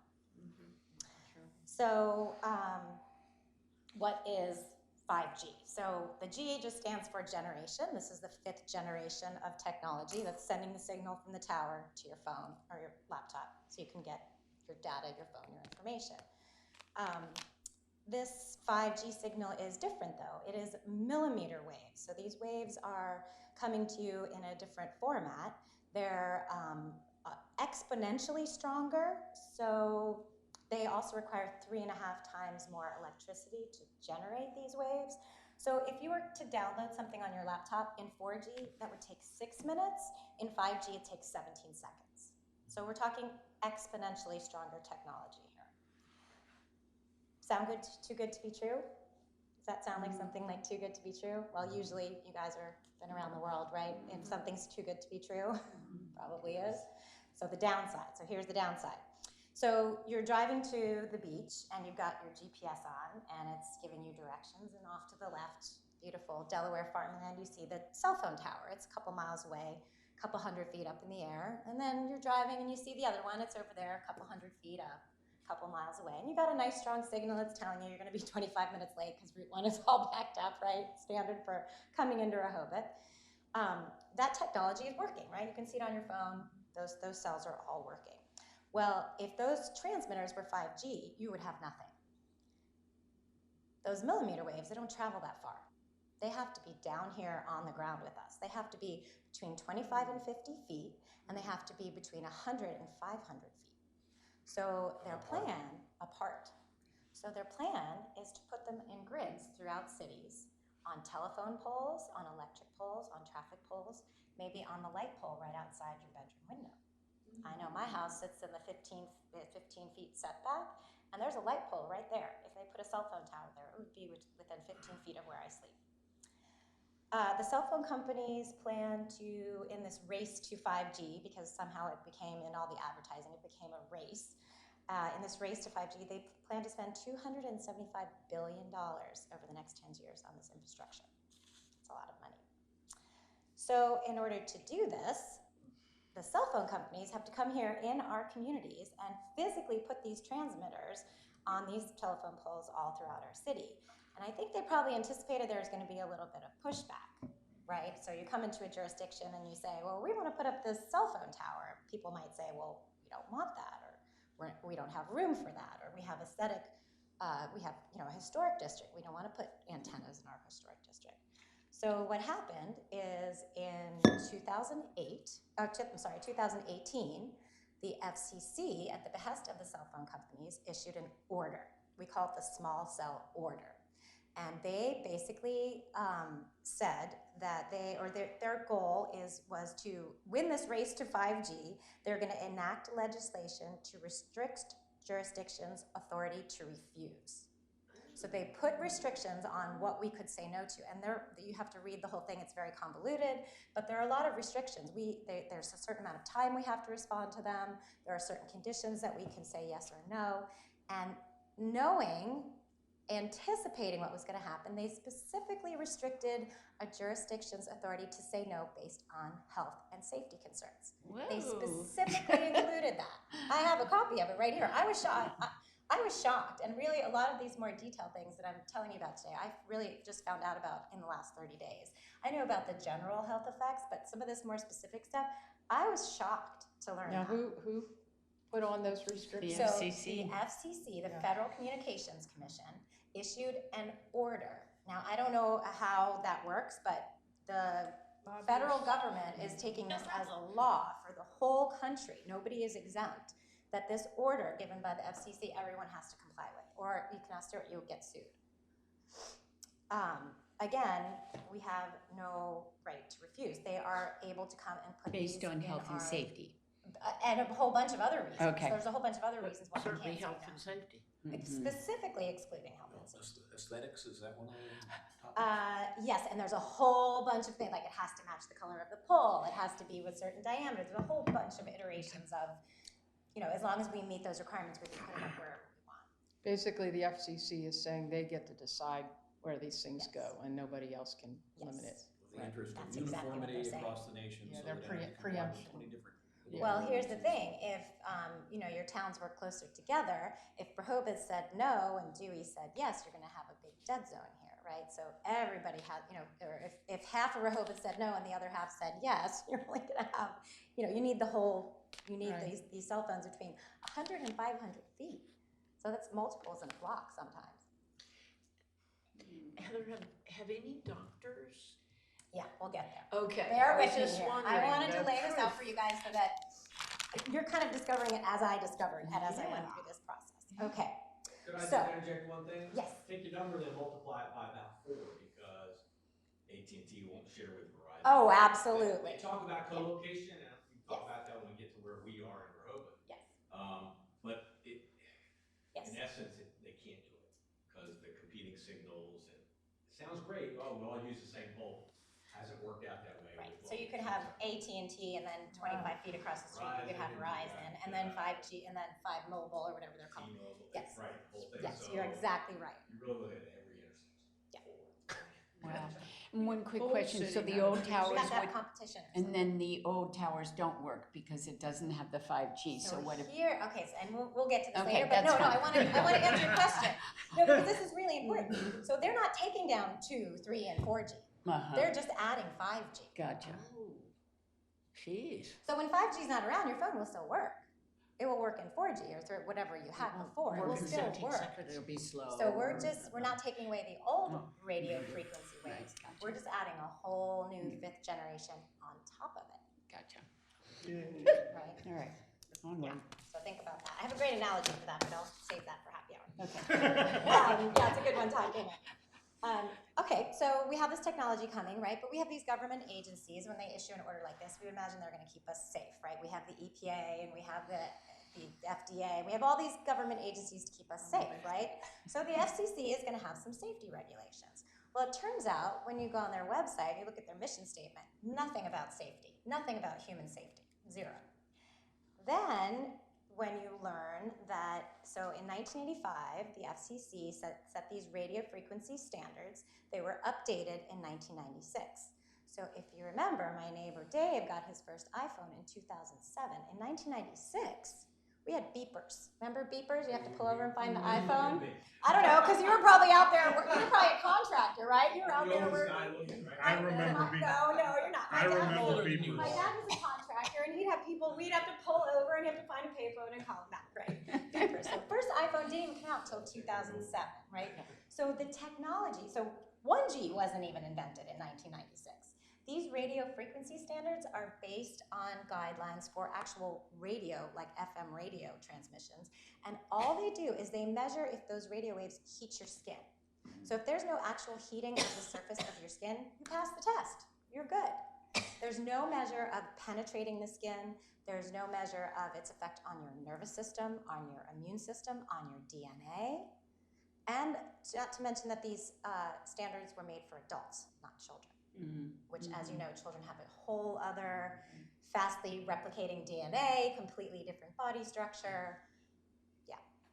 So, and I love this quote. So this man was the previous chairman of the FCC, And right after this cell phone order was issued, when he was asked about safety studies, he said, and I quote Chairman Thomas Wheeler, "We do not believe we should spend the next couple of years studying what 5G should be." In other words, we need to roll this thing out. We're competing, this is a race with the Russians or something. We need to roll this thing out. We don't need to study it. We don't need studies. We have guidelines, 1996, to protect your safety from radio frequency waves. Of course, they weren't the same radio frequency waves that we're talking about now. So as you can imagine, some people got upset about this, and that's where a lot of this is coming from. First of all, that it was an order. Second of all, there's no safety studies. So Montgomery County, which as we know is very forward-thinking in a lot of environmental issues, they've got a great website, and I urge you guys to all go on there, as they set a great example. This is Maryland, right? Maryland, yes, Maryland. We mention them a lot here. Yes, and they do. They just set a great example. Now, granted, they've got 20 million people. It's like the or whatever. wealthiest county in the country. Yes, there's a lot of stuff going on. But they do still set a really great example. They've got unlimited resources, which is a different story. Right. But so Montgomery County was very upset about this. In fact, you can go on YouTube and watch the people that came to the meeting with signs and all kinds of things. And so they are appealing this small cell order, and the appeal actually was begun yesterday. I actually got to talk to the attorney in DC who is heading the appeal, and I said, "Oh, great, well, by my meeting Tuesday, can you tell me what happens?" And he was like, "It doesn't happen that fast, like it could take 6 months." So, I'm like, "Great," I'm an engineer. I'm like, "Okay, the next day, tell me what happens." So we're gonna have to wait a little while to see what happens with that. But in addition to that, there are 30 other jurisdictions, including Montgomery County, and some of our neighbors, Anne Arundel, Baltimore County, Howard County, and as well as some big cities like Seattle, San Francisco, and Austin, Texas, which have banded together to sue the FCC for, make sure I get this right, usurping local regulatory authority. So Montgomery County's appeal is directly related to the health and safety of these FCC guidelines that were written in 1996 and the fact that they have not been updated. And the other 30 jurisdictions are appealing based on usurping local authority, right? Because we want to have some say about what's going on in our community. And I'll follow up with that when we get further through this. So just to give you guys, I don't want to bore you with the health effects. They're there, they're real. I'm going to give you a little snippet. I picked 3 different organizations. They're all a little bit different to give you an idea of what they're reporting. So the first one is called the Children's Health Defense. And this is an organization that's headed by Robert F. Kennedy Jr. of the Kennedy political dynasty. What's the last word? Children's Health Defense. Defense, okay. Yes. And Robert F. Kennedy is an environmental lawyer, so he knows his stuff. And the mission of this organization is to eliminate harmful exposure to children. And what you will find on there, or what I read, which I love this quote, is that children are exquisitely vulnerable to this technology. Right, we talked about their DNA is constantly replicating, their structure is different. Brain's not developed yet. Yes, their brain is not fully formed yet, yes. On there you can also see where Connecticut Senator Blumenthal and California Congresswoman Eshoo in a hearing formally demanding the FCC to update these safety regulations, which we'll talk about what happens. Another organization, I love this one, if you could tell me if you guys have ever heard of this, it's called the Last Tree Law. No? Well, I love the name because I think it's a throwback to Dr. Seuss and the Lorax. It's the Last Tree Law. And it's a really small organization, and I mention it just because it's not always the big people that have something to say. They're teachers and volunteers, and they have some information on there about how it's affecting our pollinators. As you can imagine, if radio frequency can heat your skin, imagine what can it do to a small pollinator. So it can kill them, it can destroy their hives, and as we know, we already have a big enough problem with our pollinators. The last is an organization, you probably guys have already heard of this, the Environmental Health Trust is a very large nonprofit organization. It was founded by a PhD epidemiologist. It's got all the latest and greatest science, and I've got a handout from them to give you guys to really bore you later if you want to read up some more on this stuff, which I would really urge you to, just to know what's going on. There you'll find out that there are no safety studies for this type of technology, which you could be exposed to 24 hours a day, 365 days a week from multiple sources, from 2G, 3G, 4G, and 5G, altogether 5G, of course, being the most powerful one, as we talked about. There are no safety studies. You will also can read about a really cool Australian professor who did a study that shows that the 5G radio waves act differently on wet skin versus dry skin. So imagine you're sweating and your sweat glands are all filled with water, which water, as we know, is a good conductor, or even if you just got out of swimming in the ocean and you're wet, those little sweat glands filled with water act like little antennas. This is what he found in his experiment. He measured this with electrical equipment particular to his field of study, and he showed that if you're sweating, that this technology affects you differently. And again, there are, other than his study, there are no studies by the FCC that show the effects of this. You will also see a study done by the National Institutes of Health, by our own federal government, a 2-year study that was done on rats, which rats are typically used for pharmaceutical personal care studies, that will show that there is a 5% cancer increase in the rats that were exposed to this technology, particularly brain tumors, particularly the kind of brain tumor that my neighbor died from, which I didn't learn this until a couple of weeks ago either. I didn't know that. You will find that there are 240 scientists from over 42 nations that have banded together to call for a moratorium on the rollout of this technology. So these are a lot of smart people who are studying these things. These are not employees of industry or people that work for the federal government. These are professors and scientists and doctors. You will read about people who have been exposed to this technology who will report headaches, depression, sleep disturbances, memory loss, infertility, immune problems, heart risks, and cancer. So those are the things we know about. So what can we do, given what we know?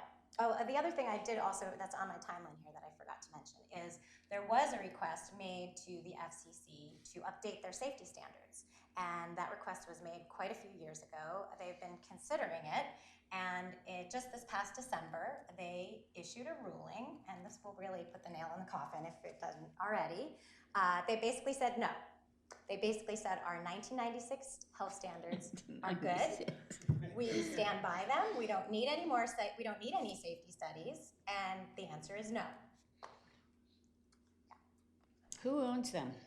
The government, or the federal agency of the government. Yeah, who owns them? Yeah. Brother. Well, that's a good question. The lobbyists. Yeah. I know how our government works. I do. As a Unfortunately, side I know note- more and more these days. As a I'm sure side these note, guys own all these companies that want this rolled out. They own them. The current chairman of the FCC used to work at Verizon. Used to work at Verizon. Surprise, surprise. Speaking of conflict of interest. Right. So I have 3 suggestions of what we can do in our community. The first one is to join Montgomery County. So that appeal started yesterday. We have 30 days to join the appeal as a petitioner. There was some legal word, I forget what it was, some type of a petitioner. So we would contact the attorney that is in charge of the case who I've spoken with, and we would tell him that we want to join this appeal and with Montgomery County. So we would be included in whatever decision was made. How do we do that? Who would do that? I'm sorry, I could do that, but it would have to be everybody would have to. So it would be something we would have to yes. present to the And Steuart would commissioners. have to, Yeah. yes, And everybody. how And much it would have to we- happen within 30 days, and I 30 days. recognize that that's, Yeah, and But how I much mention will we it have to pay because- towards the legal? and then there's that. And I mention it because it is a possibility, and because I feel that strongly about it. If it was up to me, that's what I would do.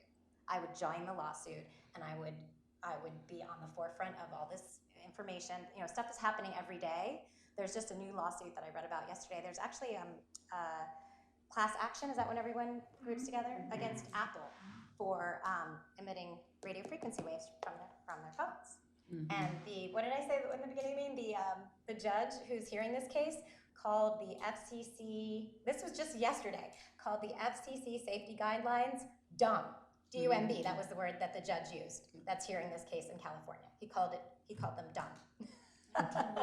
You would think he would have used a bigger word, but dumb Some kind of definitely legal gets terminology. definitely gets the point across. The second thing, and this is definitely more doable, is we here in Rehoboth can vote to put a moratorium on accepting any new small cell towers in our community, pending the outcome of this lawsuit. There will certainly be legal implications of that, and I would invite the press to come and advertise it and get the word out there that we are concerned about this issue. We want to protect the health of our citizens. We care about the kids that come to visit Rehoboth Beach, and we want to bring awareness to this issue because it's really, really important. The third and final thing, which I think we should do no matter what, is to update. So in November, they just voted on a new ordinance to update the ordinance to be in compliance with the small cell order, which I respect that they did that because they don't want to get in trouble with the government. It just changed a few minor things, but there's something in there that we could change with very little effort to just restrict any cell phone towers to the C1 district, which is basically just the business district, which just runs right up Rehoboth Avenue. See the commercial area. To the commercial, right, the C is for commercial, yes, to restrict any cell phone towers of any type in the future, to restrict them to this area, to keep them out of residences, to keep them out from being in front of your home, where you can be exposed to this technology, again, 24 hours a day, 365 days a year, with no safety studies. So you're saying not just the towers, but the 5G going, you just want any cell phone technology going? Right, so right if up, you're in okay. town right now, which I also feel like I have to mention, people don't come to Rehoboth for the cell phone reception, right? They come here to relax. They're not gonna not come because their 5G doesn't work, and if they don't, then maybe they really should go somewhere else, right? Okay, We've already got cell phone towers on top of the water tower. right. Everybody's pretty okay with how things are working, so we don't really need any new cell towers of any type. So I would restrict it to any cell, because what they're doing it also is they're putting up their new cell phone tower, but the 5G is not really ready, so they're putting 4G up there. Test run, see how it works, get it up. The main thing is they need their piece of real estate on top of that pole. There already is one, actually, at the end of Wilmington, at the end of one of the bathhouses. There was a picture of it in that. We have 5. 5, okay. Small cells. Small cells. 2 on existing poles on Rehoboth Avenue. Mhm. You look right at Second Street down toward the bandstand, you'll see the 2 that look just a little different. They try to match. Right. And then there's one on a volleyball light pole on the boardwalk down in front of I didn't know about that. Baltimore Avenue Restaurant Facility. Sits up on one of the really tall boardwalk poles. There's one on the top of the Delaware Avenue restroom. They built it into a little cupola on top of the restroom. You wouldn't even know it's there. And there's one at the corner of Wilmington and First, right at that intersection. So AT&T put those 5 in. And do you know if they're 5G or they're just small They're cells? built for 5G, whether Right. or not they're Probably not they're yet. promulgating 5G at this point, I don't know. Yeah. We've just received 2 applications from two more from AT&T for one at the end of Stokely and at the end of the street, so not quite on the boardwalk, but at the end of the street at the beach end. And the second one was at the intersection of, I believe it was Hickman and Byard. Oh my gosh, that's where I live. So, Okay, if so that's game the on. figure, there's a new one going up right at that corner. That's where I live, yeah, on Yeah, 503 Bay, So so when game there's on. like an existing light pole. they That's right can't- outside my bedroom They window. can't locate them on an You existing can't make power this pole. If you've got primary power fed on that pole, they can't put a cell tower on that. They can't put a receptor antenna on that. It can go on a light pole, so if you've got a Delmarva light pole with secondary power, they can put it on top of that. And that's what is proposed to go there. So that permitted application is being reviewed right now. Okay, so that was my really big question, and that's why I asked that question that I got a slap on the hand for asking the wrong person was a different issue, but so when the ordinance was changed, the 270 ordinance, when it was just changed in November, so they changed who gets to approve those cell phone towers. Correct. So who is approving that? The building inspector, the City manager, I think. city manager, or the commissioners? I think it's the city manager. So how? Because of the time. you know, Right, I understand, that they have was this, strange. this You thing gotta- in the call it small shot cell clock. order, there's a So shot clock. So 30 days from them submitting it to us reviewing it, get it back to them. I think 30, I may be Yeah, wrong. 30 for some, I think it's 60 for, 30. yeah. So the clock starts as soon as they turn it in, whether or not it's a complete application or not. Right. So it's crazy. So they didn't, we knew that we couldn't afford it having to go to the board for approval.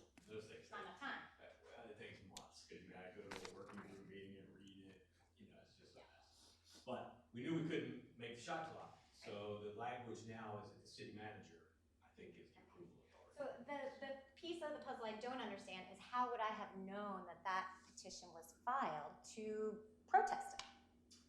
The actual permit application? Yeah, how would I know? I don't know. It's all mysterious. And what does the city look for when they review? I mean, what is, But now that she So when we knows.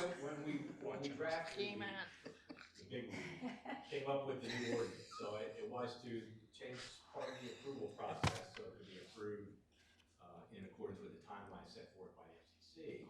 But it also gave us the ability to look at certain areas from an aesthetic perspective. So if you have a historic district, DC is a great example, you got the historic district down there, you can put requirements that they have to meet. You can't say you can't put them there, but you can make them look like what's existing, or make them a certain way. So you can get a design cut of one and approve that, then everybody else has to kind of match that.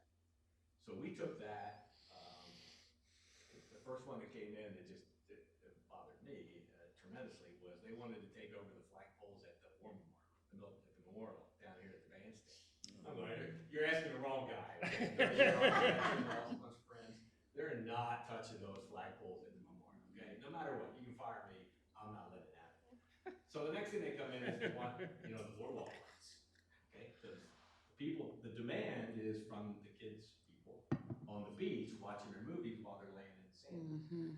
So that's what we see, that's what we're hearing from AT&T and Verizon is the need is for the people on the beach looking at ordering their pizza to go pick it up or watching their movie, whatever they're doing, they need the bandwidth on the beach. Then we have the pizza boxes down So- on the beach. So then the next, I told you we got the two from Verizon. We got one, a working meeting with, no, I'm sorry, that was AT&T. Working meeting with Verizon, they came in asking for 14 of the light standards on the border. Basically, one every 4. They wanted to make a small cell town. That's what they're doing everywhere. Yeah, So they're then, planning 100, from an couple aesthetic 100,000 perspective, of them. we can't just say no, but we can say it has to look a certain way. So then that's when I guess we talked with the board about that, they asked the city manager to go back to the cell companies and say, hey, if Verizon's coming in gonna ask for 14, we know AT&T's gonna be right behind them asking them for 14, and then somebody else will be asking for 14. Can we at least get you all around the table, come up with a design for one and replace them all, but make them all look like we want them to look, as opposed to, if you've seen Ocean Cities, which is, it's a light bulb, and then the base of that light bulb is probably 4 to 5 feet in diameter, a big round cylinder at the base of their light bulb. It looks, my humble opinion, it looks terrible. And we're very attuned to the aesthetics on our boardwalk. So Verizon has not come back with any kind of revision to their, again, informal, unofficial submission. The only thing we've seen officially is the 2 that just came in from AT&T for Hickman and Byard and the end of Stokely.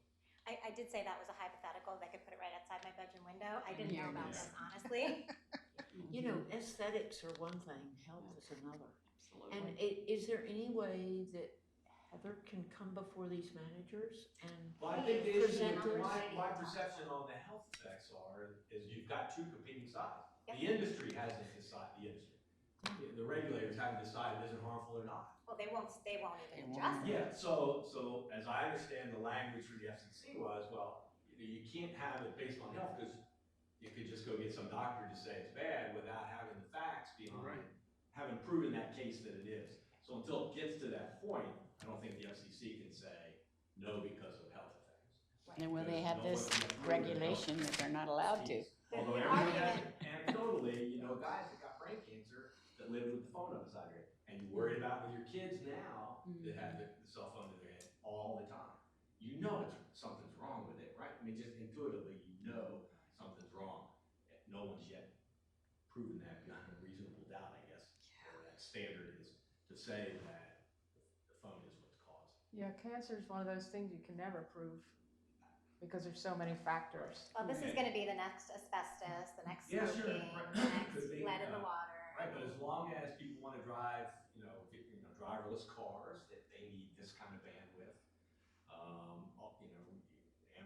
delivering all your stuff with, you know, drones and everything else.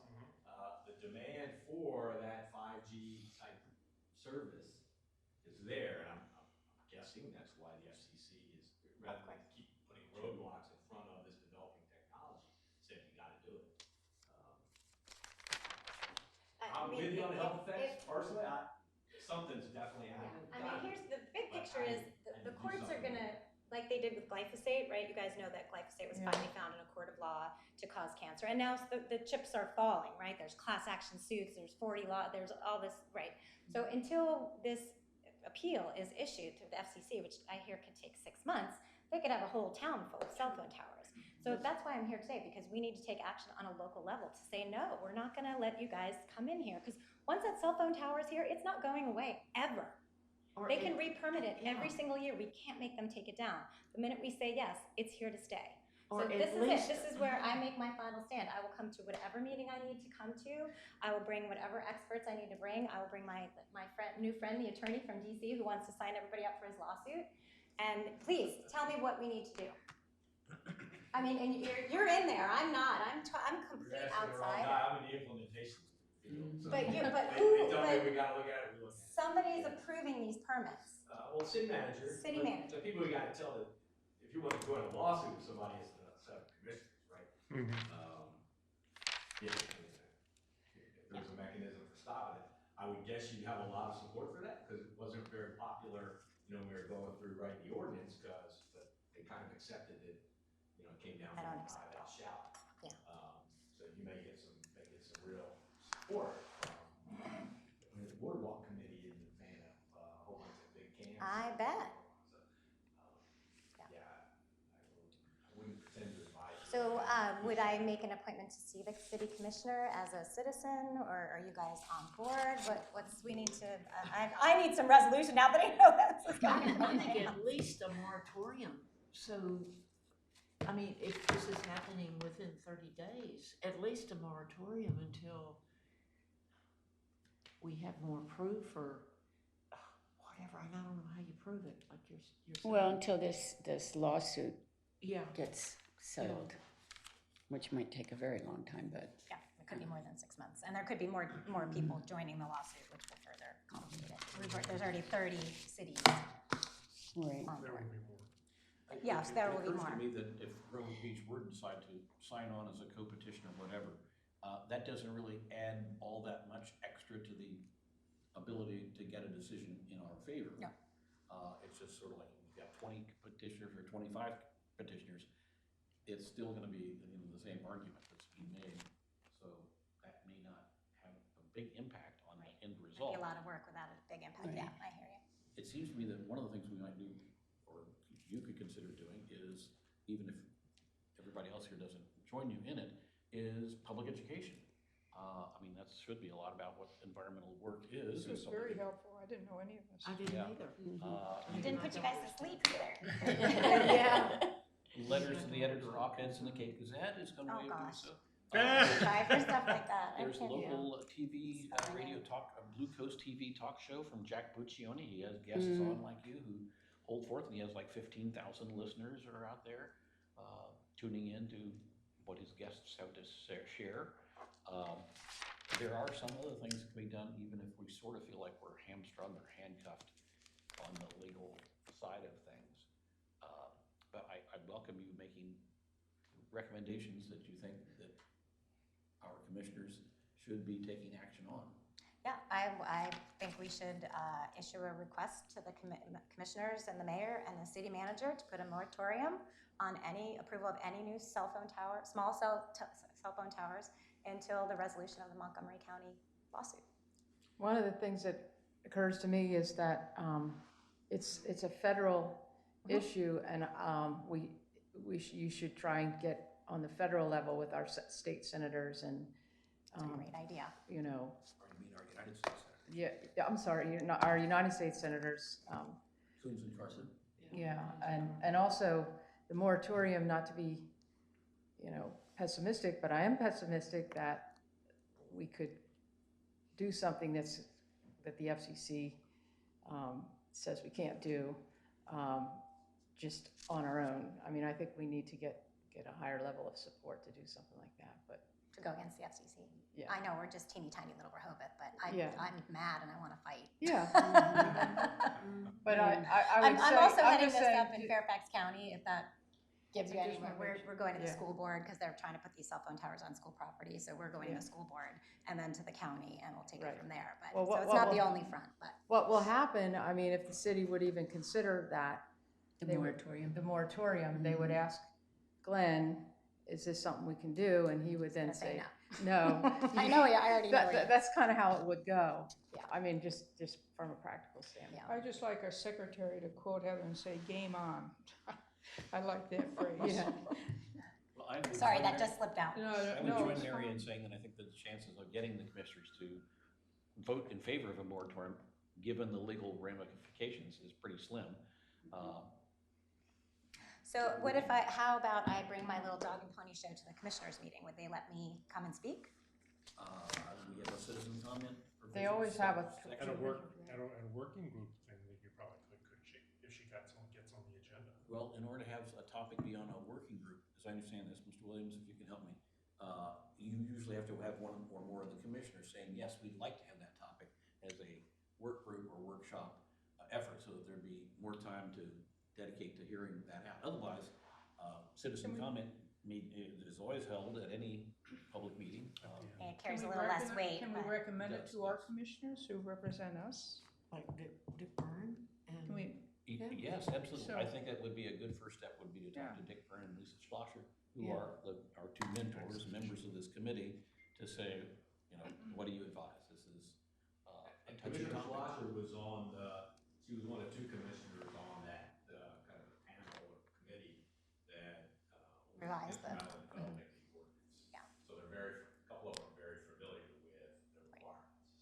Maybe I could suggest that we have you appointed as a committee of one to comply with our ethics laws and converse with Lisa and Dick on this topic, and I'd be glad to accompany you, so that we would have a chance to just go into greater detail, even though it's not an official workshop. It's not, doesn't have to be noticed as a meeting. We can continue at length, rather than just saying you've got 3 minutes for your citizen comment. Not a very good option. Yeah. I guess it was just looking for a little publicity. If I spoke at a commissioners meeting, maybe it would get in the paper, Yeah. or maybe it would just be. So both. I'm happy to you do could both. WRDE TV frequently shows up here looking for, the nose for news. I'll There's do a the guy from the presentation Cape and then I'll let Gazette. Charlie do the interview. The Cape Gazette always sends somebody to the official meetings, and they always write it up every month. And Cape Gazette will print. Yeah. Whatever I you mean, want. It's amazing how much stuff. I It don't is want you guys to amazing. think I mean, that, it is absolutely amazing. They print and, I mean, Yeah. they're just very, very cooperative with public opinion. Yeah. I don't want you guys to think that what I told you today is everything. I didn't want to bury you in paper, but I can give you all of this to read. There's way more where that came from. This is by no means all of the I really information. appreciate In your. terms Yeah, of let like me the pass health around. stuff. This is just a little from the Environmental Health Trust, a little cheat sheet about the environmental effects.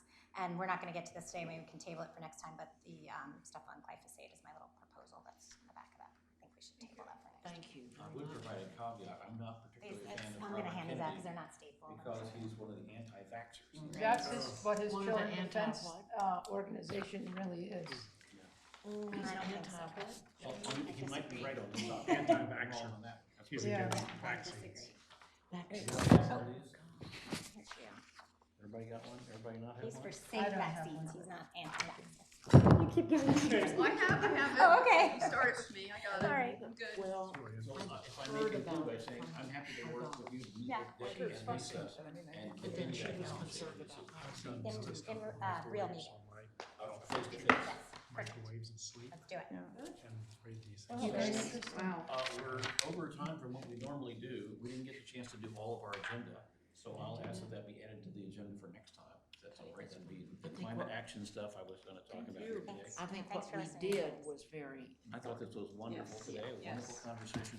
If I may just hand out for your reading edification over the course of the next month before we meet again on March the 3rd, I think it is. Here is Charlie's summary of a proposal on climate action. If you want to take one and pass it on to others, there you go.